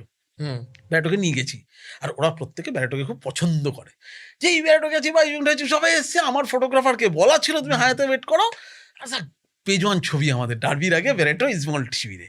এবার ওর সঙ্গে সল্টলেকে ফ্ল্যাটে গেলাম, ব্যারেটো সে বুট বের করলো, ধুলো মোড়া বুট ফুট, পরের দিন নামলো এবং টিমটা হারলো এবং ব্যাটারটা একদম ব্যাট শো হয়ে গেল। সো আধুনিক ফুটবলে না এটা সম্ভব না, যে কারণে আনসেলত্তি নেইমারকে আনলো, আবেগের আর জায়গা ছিল না, ও ড্রেসিং রুমটা ঠিক করার জন্য এনেছিল। ওর যে মেডিকেল টিম যতক্ষণ না বলছে ও ফিট হচ্ছে, ফিট দু রকম হয়, ম্যাচ ফিট, ইনজুরি ফিট। আমার কোথাও অরিজিৎ ইনজুরি নেই, কিন্তু তুমি যদি এখন আমার 90 মিনিট ম্যাচ খেলতে বলো আমি কি পারবো? এক্স্যাক্টলি, এই ফিটটা ফিট না, ম্যাচ ফিট। সো নেইমার যে অতদিন খেলেনি, ন্যাশনাল টিম না, ফুটবলটা খেলেনি স্যান্টোস ধরে চোট পাওয়ার পর, তাহলে তোর ম্যাচে ফিরে আসতে কত ম্যাচ ফিট দরকার। এবং বিশ্বকাপের মঞ্চটা পাড়ার ক্ষেপের ফুটবল নয়, একদমই তাই। যে অপোনেন্ট টিম বেস্ট মোমেন্টে রেডি, নেইমারকে দাঁড়ানো মানে আমার একটা প্লেয়ার কমে গেল। আর ওয়ার্ল্ড লেভেল একটা প্লেয়ার কমানো মানে এনজো ফার্নান্ডেজ বসে যেতে আর্জেন্টিনার কি হাল হলো আমরা দেখে নিলাম। একটা প্লেয়ার কমা মানে ভয়ঙ্কর ব্যাপার, ভয়ঙ্কর ব্যাপার। সো নেইমারকে কি করলো, নেইমারকে মেডিকেল টিম যতক্ষণ না বললো ম্যাচ ফিট না, তো আনসেলত্তি ভেবেছিল আমি যখন নকআউটে চলে যাবো, কোয়ার্টার ফাইনাল সেমিফাইনাল চলে যাবো, তখন আমি আস্তে আস্তে করে ফুল নেইমারকে পাবো, এইভাবে আস্তে আস্তে আস্তে আনছিল। এবার আমার বক্তব্য হচ্ছে যে ম্যাচটা হারলো হালান্ডের সাথে, তুমি যখন নেইমারকে নিলেই, তখন আমার মনে হয় ওই জায়গাটায় এই যে যেটা হালান্ডের সাথে ব্রাজিল হারলো, এনরিক প্রতিভাবান ফুটবলার, জুনিয়র ফুটবলার দারুণ নৌকে নিয়ে হইচই করছে, ওয়ার্ল্ড কাপের ওই লেভেলের নকআউটের ম্যাচ, নেইমার যখন আমাদের আগের দিন প্রেস কনফারেন্সে জানানো হলো, আনসেলত্তি বললেন now Neymar can play for 90 minutes, আর নেইমার নিজে বিবৃতিতে বললেন মিক্স জোনে দাঁড়িয়ে আমি 120 মিনিট কেন 200 মিনিট খেলার জন্য প্রস্তুত। যদি দুজনের কথাই সত্যি হয় যে আমি হ্যাঁ ম্যাচ ফিটনেস এসে গেছে, তাহলে তো ট্রাই করা যেত এনরিকেরকে না নামিয়ে নেইমারকে। এক, যদি তথ্য বলো, রেকর্ড বলো, খুব মজা হয়েছিল যে ব্রুনোকে ভিনিসিয়াস জুনিয়র থাকতে কেন ব্রুনোকে দিয়ে পেনাল্টিটা মারানো হলো, অদ্ভুত ব্যাপার এটা। এবার আনসেলত্তির ছেলে ওই টিমে সহকারী করছিল, এখানটা অদ্ভুত মানসিকতা, তিতের ছেলেও কিন্তু তিতের সহকারী ছিল, এগুলো হয় বিদেশি ফুটবলে যে যার টিম তৈরি করে। এবার তুমি ভাবতে পারো যে সুভাষ ভৌমিকের ছেলে সে হচ্ছে অ্যাসিস্ট্যান্ট কোচ, কি লেখা হতো আমাদের এখানে, এই বাবা নেপোটিজম জায়গা করে দিলেন, বাবা আছে তার ছেলে, বিদেশে এগুলো কোনো ব্যাপার না। তো আনসেলত্তির যে ছেলে, সে সারা বছরে সারা বিশ্বের পেনাল্টি শট ফর নিজের টিমের প্লেয়ারদের শট মেরে ঠারে দেখে স্লাইডে ঠিক করলো ম্যাচের আগে, সরি হাফ টাইমে, তার ল্যাপটপ খুলে হিসেব দেখিয়ে বলল যে ভিনিসিয়াস জুনিয়রের তুলনায় এই টিমের সবচেয়ে ভালো পেনাল্টি শুট যে নিতে পারে সেটা হচ্ছে নেইমার, তারপরে হচ্ছে কি ব্রুনো, ভিনিসিয়াস জুনিয়র পরে আসে, তো নেইমার নেই, যদি পেনাল্টি হয় ব্রুনো মারবে। অথচ তার আগে যদি দেখো ভিনিসিয়াস জুনিয়র বছরে 5টা গোল করে বসে আছে পেনাল্টিতে, একটা মাত্র মিস করেছে। কিন্তু ফুটবলটা কোন দিকে চলে যাচ্ছে, স্কিলের থেকে এখন কম্পিউটারের তথ্য ঠিক করে দিচ্ছে কি হবে। ধরো শিল্পে তুমি 3টে খুব বাজে গান গেয়েছো মঞ্চে, চতুর্থ দিন স্টেজে উঠে যে এমন পারফরমেন্স করবে হয়তো কেউ মানে ধরছোঁয়ার বাইরে চলে যাবে, শিল্পে তো এরকমই হয়। ফুটবলে 3টে গোল মিস করেছো মানে 4 নম্বর দিন এমন করবে না তুমি জানো না। এই জাস্ট এই কম্পিউটার রিপোর্টের ডেটার ভিত্তিতে ভিনিসিয়াস জুনিয়রকে পেনাল্টি মারতে দেওয়া হলো না। ভিনিসিয়াস জুনিয়র বল নিয়ে আসছিল, এসে ব্রুনোকে দিয়ে দিল। যদি নেইমার থাকতো, পেনাল্টিটা মারলো দেখলে এসে পড়ে, নেইমার হচ্ছে one of the best penalty shooter in world, কিন্তু নেইমারকে ওই যখন হারার হয় না এরমই হয়, নেইমার নামার পর প্রেশারটা ভাবো, নেইমার নামার পর গোলটা খেলো বটে, প্রেশারটা ভাবো। গোলটার সেকেন্ড গোলটার ক্ষেত্রে ওইটা কি তুমি মাঠে ছিলে না? মাঠে ছিলে। আমি বলছি সেকেন্ড গোলটার ক্ষেত্রে হালান্ড বলটা রিসিভ করলো, একটা দুটো স্টেপ এগুলো দিয়ে অতটা স্পেস অ্যালাউ করলো কি করে ডিফেন্স? একটা ওয়ার্ল্ড কাপ কোয়ার্টার ফাইনাল খেলছো, হালান্ডের মতো প্লেয়ার। আমি বললাম না এটা উইকেস্ট টিম ওয়ার্ল্ড কাপে ব্রাজিলের। কাসিমেরো হেডটা ঠিক আছে যে অত বড় চেয়ার, কাসিমেরো কেন ওই জায়গাটা আসবে না, অতটা গ্যাপ পেলো কি করে, জায়গা পেলো কি করে? বেসিক্যালি আমি এটাই বলছি, হ্যাঁ আসেইনি, আসতেই পারেনি। হালান্ড যখন মাত্র 5 বছর বয়স, তখন একটা ভীষণ একটা রেকর্ড আছে, একটা লং জাম্প দিয়েছিল 1.6 মিটার না কত লাফিয়েছিল 5 বছর বয়সে, সেই রেকর্ডটা এখনো ওয়ার্ল্ডে কেউ ভাঙতে পারেনি। ওই হাইটের ওকে বলা হয় মানে গোল দানব। আচ্ছা হালান্ডের ক্যারেক্টারটা কিরকম? মানে আর্লিং হালান্ড একে নিয়ে খুব বেশি এখনো অব্দি তথ্য নেই, দেখো, শুরু হয়েছে এখন চর্চাটা বেড়েছে লাস্ট 2-3 বছর ধরে। তুমি জানো ওর ইউটিউবে একটা চ্যানেল আছে, গান গেয়েছিল রক, তুমি তার সাবস্ক্রাইবার ফলোয়ার দেখলে পাগল হয়ে যাবে হালান্ডের। হালান্ড চাইলে ইংল্যান্ডে জন্ম, লিডসে জন্ম, ওর বাবাও খেলতো, চাইলেও ইংল্যান্ডে খেলতে পারতো, কিন্তু পরে ও বড় হয়ে ভেবেছিল না আমার মাতৃভূমির জন্য খেলতে হবে। ও চাইলে কিন্তু ইংল্যান্ডে খেলতে পারতো, কিন্তু ও মানে পিতৃভূমির জন্য, মাতৃভূমির জন্য খেলতে চেয়েছিল। নাহলে কিন্তু ও ইংল্যান্ডের যেহেতু জন্ম হয়েছে, বাবা তখন যেহেতু ইংল্যান্ডে খেলতো, ও কিন্তু খেলতে পারতো, খেলেনি। এবার হালান্ড দেখে আমার একটা সময় মনে হচ্ছিল মারাদোনার সেই ইতালি ওয়ার্ল্ড কাপে খেলাটা, সেই সেমিফাইনাল ম্যাচ পড়লো ইতালির এগেনস্টে নাপোলিতে। তো মারাদোনা একটা ভালো ডকুমেন্টারি আছে নেটফ্লিক্সে, বোধহয় দেখে নাও। ওখানে বলছে যে মারাদোনাকে ইটালি ওয়ার্ল্ড কাপের আগের দিন অনেক ওর বন্ধু সাংবাদিকরা বলেছিল, বস তুমি ইতালির এগেনস্টে নাপোলিতে খেলছো, ইতালি ওই রকম একটা নিজের দেশে ওয়ার্ল্ড কাপ ফাইনাল খেলবে, তুমি কাটা, কি করবে? বলেছিল দেখো নাপোলিটা, এখন নাপোলি যে স্টেডিয়ামটা মারাদোনার নামই রাখা হয়েছে জানো, বলছে নাপোলি তো আমার ঘর, ওখানে সমর্থকরা তো আমার সমর্থক, কোনো সমস্যা হবে না, তো আলটিমেটলি তো দেশটা আগে। সো ওখানে আর্জেন্টিনা জিতলো, এবং তারপরে ওর বিরুদ্ধে যত রকমের মাদকদ্রব্যের বিরুদ্ধে অভিযান, এই অভিযান, নানাভাবে ওকে কেসে জর্জরিত করে দিল ইতালি। ওই খাটটা আর ভুলতে পারলো না। ইংল্যান্ডের বিরুদ্ধে হালান্ড, ম্যান সিটির জল হাওয়ায় আবহাওয়ায় বড় হয়ে ওদের সমস্ত পেপ গুয়ার্দিওলার প্রশিক্ষণে ওই রকম একটা গোলদানব তৈরি হয়ে ইংল্যান্ডের বিরুদ্ধে খেলা। এবং আগের দিন হালান্ড বলেছিল যে আপনার ইংল্যান্ডের বিরুদ্ধে খেলা কি হবে, মায়ামিতে ছিল ম্যাচটা, বলেছিল আমি ইংল্যান্ডকে হারিয়ে আমার টিমমেটসদের সঙ্গে গিয়ে সাউথ বিচে বসে একটা রাত্রিবেলা ডিনারে যাবো, সাউথ বিচে বসে খাওয়া দাওয়া আড্ডা দেবো, মজা করেই বলেছিল। এটা নিয়ে খুব একটা প্রভাব পড়েনি, কিন্তু হালান্ড কি মুভ করতে পারে কি পারে না ইংল্যান্ড তো জানতো। কিন্তু এটাও তো বাস্তব যে হালান্ডকে ওই ম্যাচে মানে কনফার্ম গোল দিতে পারে ওই পজিশনে পাস দেয়নি। পাস দেয়নি, আমি আবার বলছিলাম টুখেলের জমান কোচ, হালান্ড অ্যান্ড ক্রিশ্চিয়ানোর মধ্যে ডিফারেন্স আছে। আচ্ছা, হালান্ডকে আমি অনেকটা রাখবো রোমারিও স্টাইলে। আচ্ছা, রোমারিও বক্সের কাছে বল পেলেন, একটা বুলডোজিং ব্যাপার ছিল, কাঁধে ফাঁদে নিয়ে চলে যেত।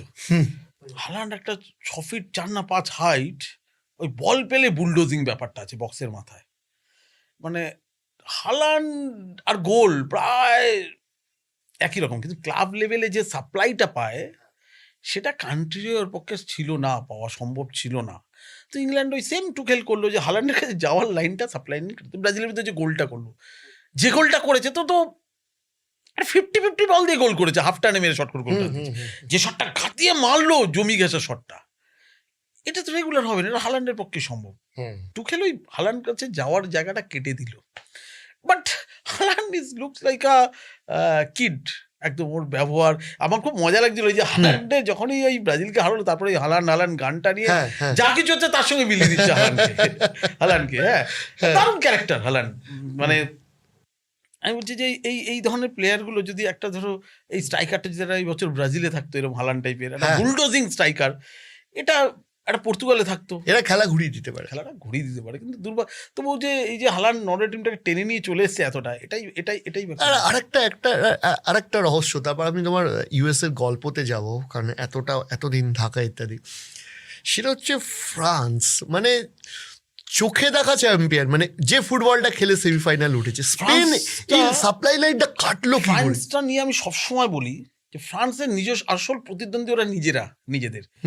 তুমি দেখবে বিশ্ব ফুটবলে ফ্রান্স যতবার ব্যর্থ হয়েছে নিজেদের মধ্যে দলাদলি ঝামেলা। ফ্রান্স সবচেয়ে বেশি সমস্যাটা আছে ওদের ভীষণ বর্ণবিদ্বেষী লড়াই ফড়াই হয় ফ্রান্সে, এটা খুব ভয়ঙ্কর ফ্রান্সে। কিন্তু তা বলে এই টিমে সেটা ছিল না। কিন্তু ফ্রান্সের নিজস্ব ইগো প্রবলেম হয় যখন ওয়ার্ল্ড কাপটা শুরু হচ্ছে। ফার্স্ট সমস্যাটা একটা ছিল যে ওদের ব্যালেন্ডিয়ার পেয়েছে দেমবেলে। জেনারেলি ফ্রান্স ড্রেসিং রুমে সেই কন্ট্রোল করে যে ব্যালেন্ডিয়ার ফেরত চলে আসে, ব্যালেন্ডিয়ার পেয়েছে দেমবেলে। কিন্তু এই টিমটার নিয়ন্ত্রণ হচ্ছে কার হাতে? এমবাপের হাতে। ভয়ঙ্কর ইগোর সমস্যা। তো আমার মনে আছে যে আমি কাতারে এক ফরাসি সাংবাদিককে জিজ্ঞেস করেছিলাম, ও পিএসজি ক্লাবের পাশে থাকতো, তখন এমবাপে ছিল পিএসজিতে। তোমাদের কি মজা না রেগুলার এমবাপের সঙ্গে কথা বলো, তুমি ওখানকার পিএসজির ঘনিষ্ঠ রিপোর্টার ক্লাবের। বলছে দাদা সারা বছর এক বড় হয় না, মানে কথাই বলে না। ও ম্যানেজারকে আমাদের আবেদন টাবেদন করতে হয়, ম্যানেজার সুযোগ দিলে তারপরে ঠিক হয়। কি বলছো? হ্যাঁ, এমবাপে এরকম ইগোইস্ট লোক। এইবার এই টিমটা, এটা প্রথম ফরাসি সাংবাদিকরা বললো যে জানো তো এরকম একটা সমস্যা হচ্ছে, দেমলের টিম না এর টিম, এমবাপের টিম। পরে এটা তুমি দেখবে এমবাপে শুরু করেছিল লেফট উইং দিয়ে, শেষ করলো স্ট্রাইকিং জায়গা থেকে ইনসাইড খেলে। হ্যাঁ কোথায় কাকে খেলা ছিল? লেফটে বার্টোলাকে। এবং ওই সেমিফাইনাল ম্যাচের আগে এমবাপে একটা ভয়ঙ্কর মিক্স জোনে এসে কথা বলে দিল যে আমি এখানে রাজনীতি করতে আসিনি। খেয়াল করে দেখবে সব কাগজে বেরিয়েছিল, আমি ফুটবল খেলতে এসেছি। রাজনীতি মানে ফরাসি সাংবাদিকরা আবিষ্কার করলো কেন এটা এমবাপে বলল। রাজনীতি মানে ওরা মনে করছে যে দেশের প্রতিও, মানে কোচ যে ছিল দেশ, তার প্রতি একটা ক্ষোভ উগড়ে দিল। যে অনেকে মনে করছে যে এমবাপের টিমটা নিয়ে রাজনীতি করছে ড্রেসিং রুমে, আমি করতে আসিনি, ফুটবল খেলতে এসেছি। কিন্তু হি ওয়াজ আনহ্যাপি যে ওকে ওই লেফট উইং দিয়ে খেলতে দিল না কোচ, ওকে ইনসাইডে নিয়েছে, যেটা ওর পজিশন। এটা নিয়ে একটা ক্ষোভ ছিল। আবার বলছি, এগুলি সব ব্যর্থ হলে বেরায়, সফল হলে বেরায় না, এর সঙ্গে সম্পর্ক নেই। দেশ গিয়ে প্রেস কনফারেন্সেই বলেছিল আমাদের সেমিফাইনালের আগে, মনে আছে যে আমি বলেছি আমার ড্রেসিং রুমে কোনো তারকা নেই, আমি টিমের উপর ভরসা করতে চাই। তারকা নেই মানে কি, কাকে উদ্দেশ্য করেছে? ডেফিনেটলি এমবাপেকে। অথচ এই ফ্রান্স টিম ফার্স্ট ম্যাচ খেলার পর খবর পেল দেশের বাবা মারা গেছে। এমবাপে এগিয়ে এসে কোচকে বলেছিল, কোচ তুমি বাড়ি যাও, বাবা না মা মারা গেছে, একটু দেখিনি, বাবা মা মারা গেছে সম্ভবত, বাবাই বোধহয় নাকি মা মারা গেছিল, তুমি বাড়ি যাও, আমরা সামলে নেবো ম্যাচটা। দেশ বাড়ি চলে যায়।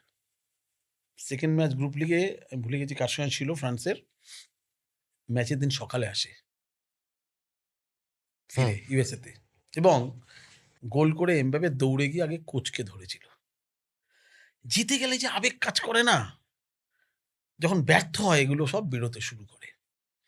তুমি দেখবে ক্রিস্টিয়ানো গোল করলো উজবেকিস্তানের বিরুদ্ধে, প্রচুর গোল টোলে হারাবে। এই উজবেকিস্তানের সাথে ভারত বাইচুং 2 গোল করে হারিয়ে দিয়েছিল। বাইচুং মনে আছে বলেছিল এই উজবেকিস্তানও ওয়ার্ল্ড কাপ খেললো, আমরা খেলতে পারলাম না, এটা একটা রাষ্ট্রে আসছি, সে ভারতের সম্ভাবনা। তো গোল টোল করলো, পর্তুগিজ মিডিয়া লেখালেখি শুরু হয়ে গেল, সবাই বলে ক্রিস্টিয়ানো রোনাল্ডো একটা নেতা, দেখ ক্রিস্টিয়ানো বললো আই অ্যাম ব্যাক, হ্যাঁ আই এম ব্যাক বলে দিল উজবেকিস্তানের গোল করে। এবং পুরো যেটা আগের দিন ক্রিস্টিয়ানো রোনাল্ডোর এগেনস্টে ছিল মিডিয়া, পুরো ফরে চলে গিয়ে লেখা শুরু হয়ে গেল, এই যে নেতৃত্ব দিচ্ছে, ড্রেসিং রুমে জুনিয়রদের সঙ্গে কথা বলছে, এই বলছে। বস আমি এটা বিশ্বাস করি ভীষণভাবে, অরিজিৎ আমি জানো না তুমিও বিশ্বাস করো, পৃথিবীতে সাকসেসের বিকল্প কিছু নেই, তুমি কর্ণ হয়ে থেকে কোনো লাভ নেই।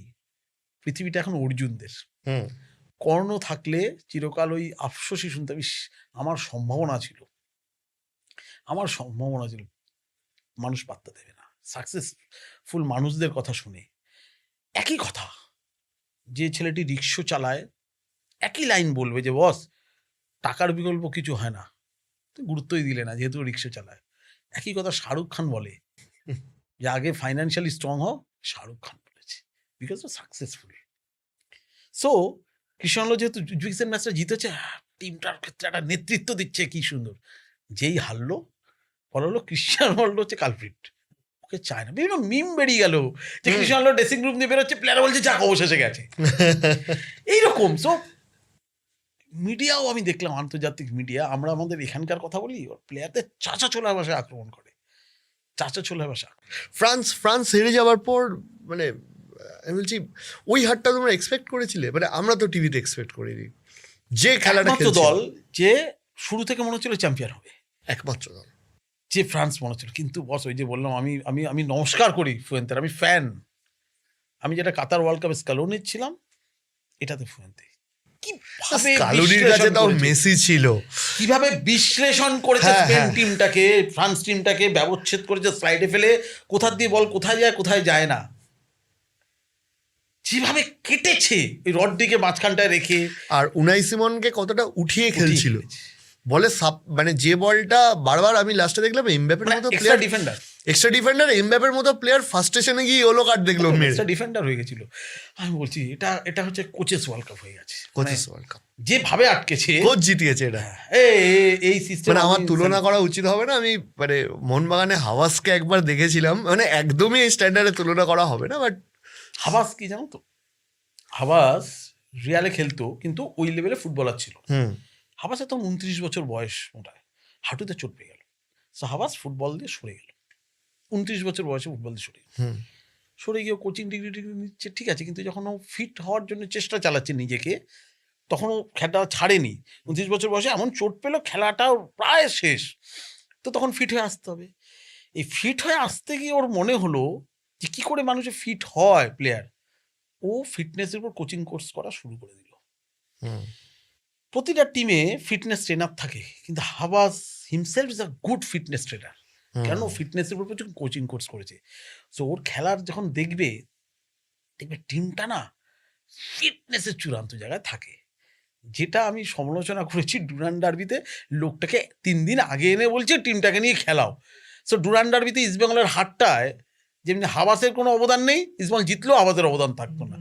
কোনো কন্ডিশনিং ক্যাম্পেইন ভারতীয় ফুটবলেই হয় যে 3 দিনে চল না। এবার আমি এইটাই আসছি যে ধরো কেপে ভার্দে ফুটবল ওয়ার্ল্ড কাপ খেলতে পারে, ইন্ডিয়া খেলতে পারে না, এই দুঃখটা কোথায় রাখি? তুমি যদি দেখো কেপে ভার্দে বলো, মরক্কো বলো, ওদের ফুটবল সিনারিওটা চেঞ্জ হয়েছে। মরক্কোটা এখন বিশ্বের শক্তিশালী দেশ। ভালো টিম, বড় টিম এখন। কেন? ওদের এই দ্বৈত নাগরিকত্বের সুবিধাটা পেয়ে যাচ্ছে। যে ফরাসি একাডেমিতে বড় হয়েছে, ফরাসি টিমে খেলছে, এবং ফিফা 2018 থেকে বোধহয় এই সিস্টেমটা একটু চেঞ্জ করেছে। আগে যেমনি তুমি একবার ন্যাশনাল টিমে খেলে ফেললে কোনো দেশের আর চেঞ্জ করতে পারতে না, এবার একটা সংখ্যা বেঁধে দিয়েছে, কিছু টুর্নামেন্ট বেঁধে দিয়েছে। এই টুর্নামেন্টগুলো খেলা অবধি, না খেলা অবধি পাঠো। আমি ব্রাজিল মরক্কো ম্যাচ মেটলাইফে কভার করতে যাচ্ছি, তো একটা পোস্ট করেছি ফেসবুকে। তখন দেখি ফোন করেছে করিম বেঞ্চেরিফা আমাকে। করিম বেঞ্চেরিফা তখন কানে বিচ সাইডে বসে খাচ্ছে, আমার ওখানে ভিডিও কল করেছে। আমি ট্রেনের মধ্যে যাচ্ছি ইউএসএতে, আমি আর ও কানে রয়েছে। করিম হচ্ছে মরক্কোর মেয়েদের টিমের কোচ ছিল এখন তখন। তো বলছে তুমি কোথায় ম্যাচে যাচ্ছ? না হ্যাঁ। বলো দেখো আয়ুব কি করে, আজকে কিন্তু ব্রাজিল দেখো কাঁদিয়ে দেবে। তো আমি বললাম ধর ব্রাজিল তো ব্রাজিল, দেখে নিও টিমটা। সত্যি আয়ুব ওই 19 বছর বয়স খেললো কি। পরে জানলাম ও তো ফ্রান্সের হয়ে খেলবে কনফার্ম ছিল, মানে দেশ তখন ওকে ন্যাশনাল টিমে ডেকে নিচ্ছে। ও তো জুনিয়র ফ্রান্স খেলছে। এই সময় মরক্কোর ফুটবল কর্তারা দেখলো যে আয়ুবকে ফোন করলে আসবে না, ফ্রান্সের টিমে খেলবে ওয়ার্ল্ড কাপ। হাকিমি হচ্ছে এদের কাছে খুব আইডল, এই মরক্কোর ফুটবলারদের কাছে। তো হাকিমিকে দিয়ে ওকে ক্যাপ্টেন ফোন করালো, করে হাকিমি যে ভাষণ দিয়েছিল গুজবাম করার মতো, যে দেশের ব্যাপার, দেশের জার্সিতে এই করেতে আইয়ুবের মাথা চেঞ্জ করে দেয় এবং এসে সইটা করলো মরক্কোয়। তো মরক্কোয় অর্ধেক প্লেয়ার এখন সব ইউরোপে খেলে। কেপে ভার্দে সেম। আমি বলছি এই মেসি রিটায়ারের পর, নেইমার সরে যাওয়ার পর আস্তে আস্তে লাতিন আমেরিকান ফুটবলটা না ওয়েস্ট ইন্ডিজের মতো না হয়ে যায়। তুমি যে দেখো এই টিম আর্জেন্টাইন দেখো না, মেসি সরে গেলে কি হয়, কি আছে। এই জায়গায় আফ্রিকা উঠছে, হাইতি, অবাক হয়ে যাবে। আমি একটা স্টোরি করেছিলাম, আমি জেনে, আমাদের মন মানে খেলে যাওয়া সনি নর্ডিয়ান কোথায় থাকে? হাইতি বললেই সনি নর্দে মায়ামিতে থাকে, জানো তো, মায়ামিতে থাকে। আচ্ছা। তো আমি সনি নদীকে একদিন ফোন করলাম যে তোমার হাইতির সঙ্গে ব্রাজিলের খেলা কি হবে। সনি নদী বললো তুমি চেক করে দেখো কি, আমাদের যে হাইতির কোচ যখন সিলেক্ট হলো 4 বছর আগে, 4 বছর একদিনও হাইতিতেই ঢোকেনি। মানে মানে কি কোচ হাইতে যায়নি? বলছে না, আমাদের ন্যাশনাল টিম এই 4 বছর ধরে প্রিপারেশন নিয়েছে, একটা হোম ম্যাচ হাইতিতে খেলেনি, প্রিপারেশন হয়নি। কেন? বললো হাইতিতে এখন যে হারে গ্যাং ওয়ার হচ্ছে, পলিটিক্যাল ঝামেলা, গ্যাং ওয়ার। সো যদি কোনো ম্যাচ হয়, সে ম্যাচকে কেন্দ্র করে গোলাগুলি চললে প্লেয়াররা খুন হয়ে যেতে পারে। আচ্ছা। হ্যাঁ। সো আমরা আর লোকালি কোনো প্লেয়ারও ঢোকে না, ম্যাচও খেলি না, কিছুই খেলি না, আমরা সব বাইরে আছি। হাইতির সাফল্যে সেদিন আকাশে গোলাগুলি চুড়েছিল হাইতিতে। মানে হাইতির সাফল্যে হাইতির কোনো ভূমিকা নেই না, ওরা বাইরে গিয়ে খেলতো পুরো ন্যাশনাল টিমটা।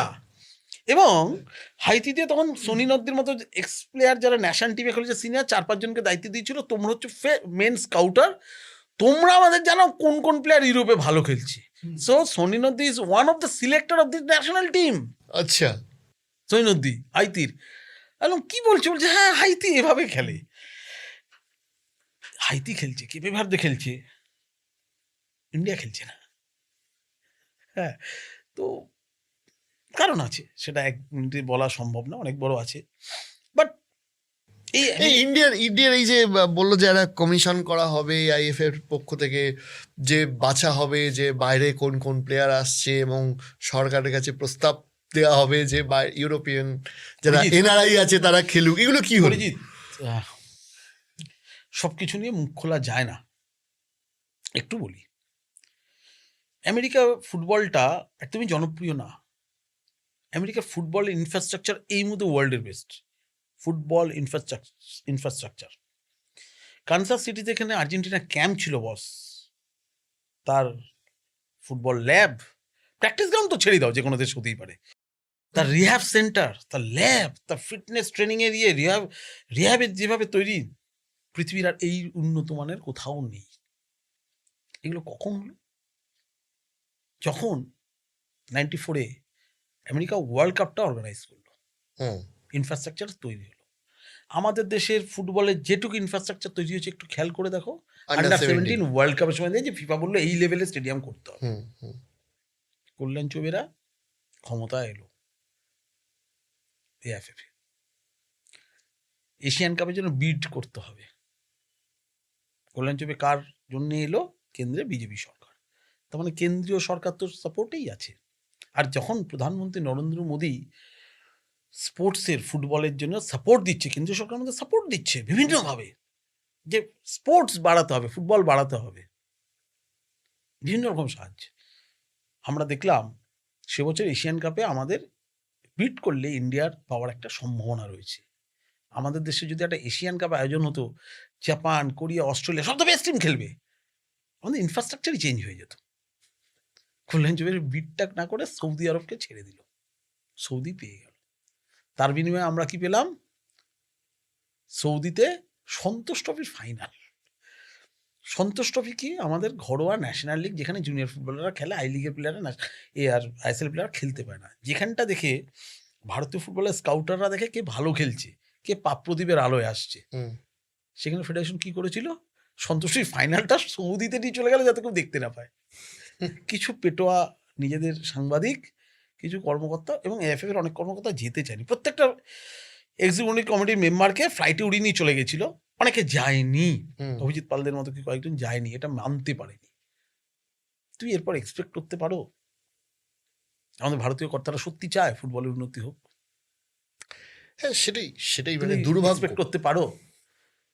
আমি বলছি না যে অ্যাডমিনিস্ট্রেটর হলে তাকে বড় ফুটবলার হতে হবে, সে কবিও হতে পারে। We need a good administrator. আমরা বড় ফুটবলার চাইলে অনেকে এটা জানে না যে আমরা ওয়ার্ল্ড কাপ কেন আমরা পরপর 3বার এশিয়া কাপ কোয়ালিফাই করার পর এবারে খেলতে পারছি না।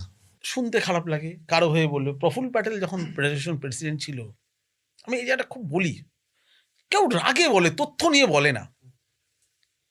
তো তখন এই যখন রিলায়েন্স ঢুকছে, তার আগে কে ছিল আমাদের? জি স্পোর্টস, দীর্ঘ চুক্তি। শেষ দিকে জি তখন কুশল দাস সেক্রেটারি ছিলেন, প্রফুল্ল প্যাটেল প্রেসিডেন্ট। প্রফুল্ল প্যাটেল তো ঢুকলেন, পিরঞ্জন দাস কোমায় চলে গেলেন। তারপরে সেই সময় জি শেষ দিকের খেলাগুলো দেখাচ্ছিল না।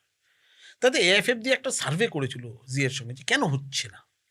তখন আমাদের অর্ধেক ফ্লাড লাইট ছিল না কোনো স্টেডিয়ামে, কয়েকটা স্টেডিয়াম সারা ভারত জুড়ে, মাঠের অবস্থাও ভালো ছিল না। তো 4টের সময় জি খেলা দেখাতে রাজি ছিল না, ওরা চেয়েছিল রাতে দেখাতে। আমরা সেটা আয়োজন করতে পারিনি। জি কন্ট্রাক্টে রেখে দিয়েছিল, কিন্তু খেলাটা দেখাতে পারছিল না। তো জি এর জন্য ক্ষতি হচ্ছিল, ভারতীয় ফুটবল ফেডারেশন।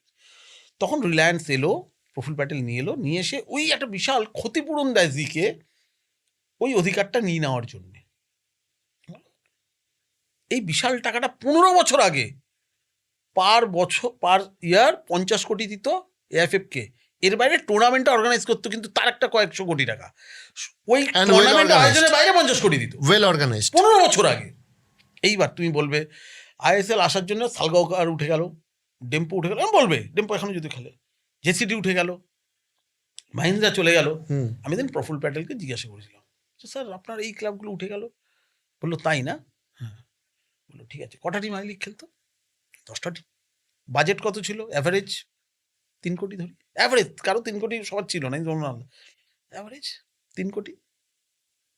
30 কোটি তাহলে বাজেট, টার্নওভার কত? 30 কোটি, ইনভেস্টমেন্ট 30 কোটি। তার জায়গায় কারা কারা এলো? রিলায়েন্স এলো ফুটবলে। আমরা খালি বলতাম জাপানের কর্পোরেটরা এগিয়ে এসে ফুটবল ঘুরিয়ে দিচ্ছে, আমাদের দেশে কর্পোরেটরা আসছে না কেন? তুমি দেখো আমাদের মানসিকতা, এলে প্রবলেম, না এলে প্রবলেম। এলে কি কারা এলো? রিলায়েন্স। কারা এলো? আরপিজি গ্রুপ, সঞ্জীব গোয়েঙ্কা। কারা এলো? টাটা। কারা এলো? জিন্দালরা, বিতাদানি, কোন সব গ্রুপ চলে এলো। তারা ফুটবলে আগ্রহ দেখাতে শুরু করলো। ফুটবলে আমাদের যেটা সোসাইটির হায়ার ক্লাস, যারা ক্রিকেটে যাচ্ছিল, অমিতাভ বচ্চন, অভিষেক বচ্চন, ধোনি, সচিন, সবাইকে নিয়ে জড়িয়ে গেল। তাতে একটা জেসিটি গেল গিয়ে, ঠিক আছে। এবার আইএসএল এ ক্লাবগুলোর অ্যাভারেজ বাজেট ধরে নাও 30 কোটি।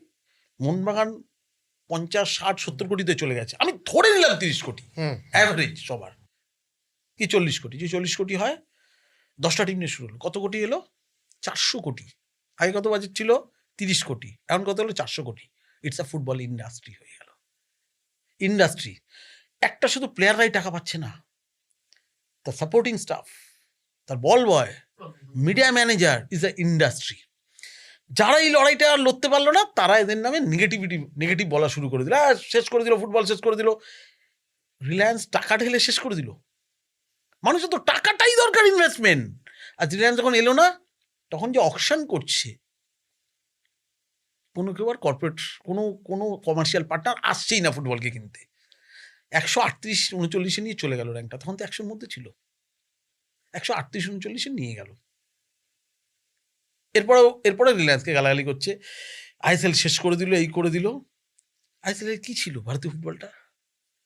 কি না, আমাদের সেই ডুরান্ড, আমাদের সেই শিল্ড ফিরে যেতে হয়। মানুষ সামনে এগোয় না পেছনে এগোয়। ইংল্যান্ডে কি হয়? ইপিএল আর এফএ কাপ, তারপরে কমিউনিটি লিগ হয়। আমার কলকাতা ফুটবলটা কমিউনিটি লিগ, দেশের একটাই লিগ হবে বড়, এবং তার মাঝে মাঝে ফেডারেশন কাপটা, সুপার কাপটা যেটা এফএ কাপের মতো হবে। নাকি ডুরান্ড নিয়ে আসো, হচ্ছে দুটো। এই তো অবস্থা। কেউ তো বারণ করেনি, কেউ সিরিয়াসলি নিচ্ছে না খেলা। কেউ তো রোভার্স কাপ।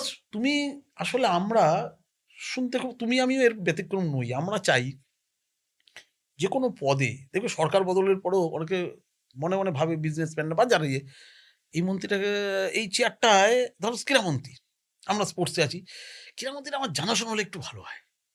যদি আমার জানাশোনা না হয়, এই রে চেঞ্জ হয়ে গেল, এর সঙ্গে আমার ভালো সিনটা ছিল, আমরা সিনটা ভাবি যে ফেডারেশনটা কে চালাচ্ছে বা কোথায়।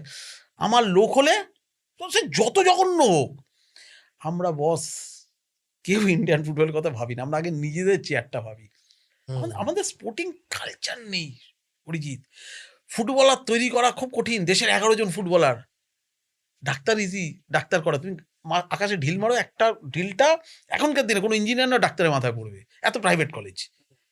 তুমি আকাশে ঢিল মারো, ন্যাশনাল টিমে 11 জনের মাথায় পড়বে, 11 জন। অনেক পরিশ্রম, অনেক পরিশ্রম। খুব মুশকিল হয়। আমাদের স্কাউটিং নেই যে ঠিক প্লেয়ারকে ঠিক জায়গায় পুট করবো, চেনা জানার ব্যাপার থাকে। আর আমাদের ভারতীয় ফুটবল তো, কথা কম বলা ভালো, নানা রকম ব্যানের আওতায় পড়ে যেতে পারে। কিন্তু এবারেও তো ইন্ডিয়া বেটার ব্র্যাকেটে ছিল লাস্ট এশিয়া কাপে, খুব একটা কিছু এ বলতে গেলে তুমি একটা, আমি ছোট্ট গিয়েও কথা বলতাম, জানি না কোন টেকনিক্যাল লোকদের এটা প্রস্তাব, কিছুদিন আগে আমি দেখছিলাম ফেডারেশন থেকে একটা প্রস্তাব দিয়েছে, স্ট্রাইকারে আর বিদেশি ফুটবলার খেলানো যাবে না, ভারতীয় ফুটবল খেলাতে হবে, একটা প্রস্তাব দিয়েছে। আমি বললাম এটা কার মাথা দিয়ে বেরোলো? ফুটবলে 11টা পজিশনের মধ্যে মাত্র একটা পজিশন ফিক্সড। কোন পজিশন ফিক্সড? গোলকিপার। গোলকিপার। আমি যদি বলি গোলকিপারে বিদেশি হবে না, ভারতীয় 100%। তুমি নিয়ম চালু করে দিলে ভারতীয় টিমের স্ট্রাইকারে, মানে ক্লাব টিমের স্ট্রাইকারে বিদেশি হবে না, ভারতীয়। আমি মেনে নিলাম। আমি কি করব? সন্দেশ জিগানকে দিয়ে সেন্টারটা করাবো, সেন্টারে দাঁড় করিয়ে সেন্টারটা করলাম। আর আমার ধরো ম্যাকলারেন স্ট্রাইকার, ওকে আমি স্টপারটা দাঁড় করলাম সেন্টারের সময়। তারপরে খেলা শুরু হয়ে গেলাম, তো সিস্টেমে তো চেঞ্জ হতেই পারে, আমার স্টপার বললে পেয়ে যেতে পারে। সিস্টেমটাকে ফেডারেশন ঠিক করে দেবে কোচের, যে এই সিস্টেমে তুমি শোনো, এই 30 মিনিটের বেশি আর কোনো ইন্ডিয়ান প্লেয়ার যেতে পারবে না, ফরেন প্লেয়ার যেতে পারবে না। তাহলে এটা কাদের মাথা দিয়ে বেরোয় অরিজিৎ, যে স্ট্রাইকারে ভারতীয় ফুটবলারই রাখতে হবে? খেলার সময় তো আমার উইং ব্যাক গিয়ে সুভাশিস ভোগ গোল করে দিয়েছে, যে খেলাটা খেললো স্ট্রাইকার হিসেবে খেললো। তাহলে এটা কাদের মাথা দিয়ে বেরো? তারা ওয়ার্ল্ড কাপ দেখবে। টেকনিক্যাল, এটা টেকনিক্যাল বিশ্লেষণ। তাহলে বলো যে কারণে বব এটা এসছে কোনো যদি ভাবনাটা জানো তো, এটা বব হাউটন তুলেছিল যে ভাইচুকের পর সুনীল, তারপরে যে ক্লাব কোচরা আসে, ওই যে তুমি যদি ক্লাব কোচ হও, আমি যদি ক্লাব কোচ হই, আমাকে তো চ্যাম্পিয়ন হতে হবে। চ্যাম্পিয়ন হতে গেলে আমি নাম্বার 9 পজিশনে, আমি দেখলাম আমার একটা দারুণ ফরেন স্ট্রাইকার আছে, আমি কেন এখানকার ধরো ডেভিডকে খেলাবো, আমার তো ফরেন স্ট্রাইকার, আমাকে তো চ্যাম্পিয়ন হতে হবে, আমি পারবো না, তাহলে আমি ফরেন স্ট্রাইকারই খেলাবো। এবার দেখলো বব যে কোনো ক্লাবে আই লিগের ইন্ডিয়ান স্ট্রাইকার ইন্ডিয়ান নেই, তাহলে আমি যখন ন্যাশনাল টিম গঠন করবো আমি তো স্ট্রাইকারই দেখতে পেলাম না, তাহলে আমাকে জেলা লিগ দিয়ে স্ট্রাইকার খেলাতে হবে। এটা একটা ক্রাইসিস তৈরি হয়ে গেল। এই ক্রাইসিসটা মেটানোর জন্য তাহলে কি করতে হবে, আমাদের স্ট্রাইকার দেখতে হবে। তাই তৈরি হয়েছিল ইন্ডিয়ান অ্যারোস, যে জুনিয়র প্লেয়ারগুলো জুনিয়র ইন্ডিয়া খেলে বড় টিমে খেলার যোগ্য, তাদেরকে টাকা দিয়ে সব ইন্ডিয়ান অ্যারোসে নিয়ে চলে আসো। এই ইন্ডিয়ান অ্যারোসের যে কারণে আমি জেজের মতো প্লেয়ার পেলাম। সুনীল ছেত্রী আমায় বলেছিল ভারত এশিয়ান কাপে হারলো 2011 কাতার, তারপরে ভারত সাফ খেলতে গেল, তো বাইচুংদের নিল না, সিনিয়র টিম নিল না, জুনিয়র টিম নিয়ে চলে গেল, সেটা তো Bob Houghton champion Sunil Chhetri আর জেজে। সুনীল ফিরে বলেছিল ভাই একটা স্ট্রাইকার দেখলাম আমাদের, ঠিক আছে।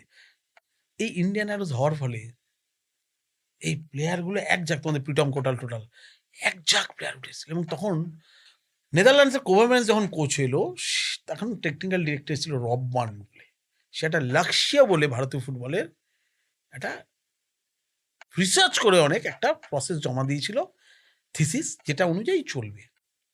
সেখান দিয়ে এই যে সঞ্জয় সেন টেন সব কিন্তু ওইসব জায়গাতে উঠে আসছিল অ্যাজ এ কোচ। সেই সময় কত এই প্রবীর দাস সব ওইসব জায়গাতে উঠে আসছিল। ফেডারেশন এই এখন অফিসিয়ালরা এসে সবার আগে যেটা বন্ধ করলো, ইন্ডিয়ান অ্যারোসটাকে বন্ধ করে দিল। তার কারণ কি দেখালো, যে ইন্ডিয়ান আগে যেটা করছিল যে এএফএফ, যে আমি যেহেতু এত খরচ করে গঠন করেছি টিমটা, সো তুমি যদি ইস্ট বেঙ্গল নাও, তার একটা ফিস প্লেয়ারটার দিতে হবে, এএফএফ এ জমা দিতে হবে। নতুন কমিটি ঠিক করলো না এইভাবে প্লেয়ার বিক্রি করতে পারে না ফেডারেশন, উদ্দেশ্যটা মেরে ফেললো, বিধেয়টা নিয়ে পড়ে রইল, ইন্ডিয়ান অ্যারোসটাই বন্ধ করে দিল। এবার যারা ন্যাশনাল টিমের কোচ, আমি যদি হই, আমি বলো তো সুনীল নেই, আমি কাকে দেখবো ন্যাশনাল টিম, কোন টিমের স্ট্রাইকারটা আছে যে আমি নেবো তাকে, সেটাই করেন। সেইটা করতে গিয়ে কেউ বলছে স্ট্রাইকারে কেউ আর ফরেনার খেলতে পারবে না, এটা কোনদিন হয়? আরে স্ট্রাইকারে ফরেনার যদি না খেলতে পারে তাহলে আমার ডিফেন্ডার তৈরি হবে না, ডিফেন্ডার তৈরি না হলে আমার গোলকিপার তৈরি হবে না। ইন্ডিয়ান ফুটবল ঠিক করতে গেলে সবার আগে দরকার ইনফ্রাস্ট্রাকচার। আর একটা ইন্ডিয়ান অ্যারোস দিয়ে হবে না, অন্তত 2-3টে ইন্ডিয়ান অ্যারোসের মতো টিম লাগবে। সবার আগে দরকার we have to be honest. আমার সততার জায়গা থেকে কাজ করতে হবে, যে আমি আমার স্বার্থ চাইছি না দেশের স্বার্থ চাইছি। আমরা বেসিক্যালি আমাদের স্বার্থ চাই, যে ফেডারেশন প্রেসিডেন্ট আমার লোক হবে, আমি রিপোর্টার হিসেবে চাইব ন্যাশনাল কোচটা আমার হলে এক ফোনে ধরে ইন্টারভিউ দেয়, তাহলে আমার হলে সুবিধে। আর যদিও আমায় খবর না দেয়, তোর কাট আগে কাট, যেভাবে ওকে বাদ দিতে হবে। মানে পরের স্বার্থটা, মানে দেশের স্বার্থটা আগে রেখে আপাতত নিজেদের স্বার্থে কথা হবে। যাই হোক দুলালদা, অনেকক্ষণ আড্ডা হলো, অনেকক্ষণ তোমায় আটকে রাখলাম। আশা করি পরের ফুটবল নিয়ে এরকম আমাদের আড্ডা হতেই থাকবে। আর তোমারও নিশ্চয়ই, না বলতে গেলে শেষ হয়, তোমারও নিশ্চয়ই এখানে এসে খুব ভালো লাগলো। এটা আমাদের সেকেন্ড পডকাস্ট, আগের মতোই মানুষেরও আশা করি ভালো লাগবে। অনেক অনেক ধন্যবাদ। আমারও অনেক ভালো লাগলো অরিজিৎ, তোমার ডাকে, মানে ওই তোমার এখানে আসাটা, আমি একটা সত্যি কথা বলে দিই, প্লেয়ারও চায় ভালো মাঠে খেলতে। হ্যাঁ, তোমার মাঠটা এত মানে গ্রিন গ্রাস, দারুণ বাতানুকূল স্টেডিয়াম, ইনফ্রাস্ট্রাকচার এত ভালো, খেলতে বড় ভালো লাগে। আর মাঠ উঁচু নিচু থাকলে বলটা ওই সেই ডান্ডায় চলে আসে, রিসিভ হয় না ঠিক করে। তো এটাতে তুমি তোমার ক্লাবে খেলতে ভালো লাগে, প্রফেশনাল ক্লাবটা খেলতে ভালো লাগে, সেই জন্যই ডাক পেলে মনে হয় যে এই ক্লাবটা খেলতে হবে। ফুটবলের ভাষায় উত্তর দিলাম। Thank you. ভালো, থ্যাংক ইউ।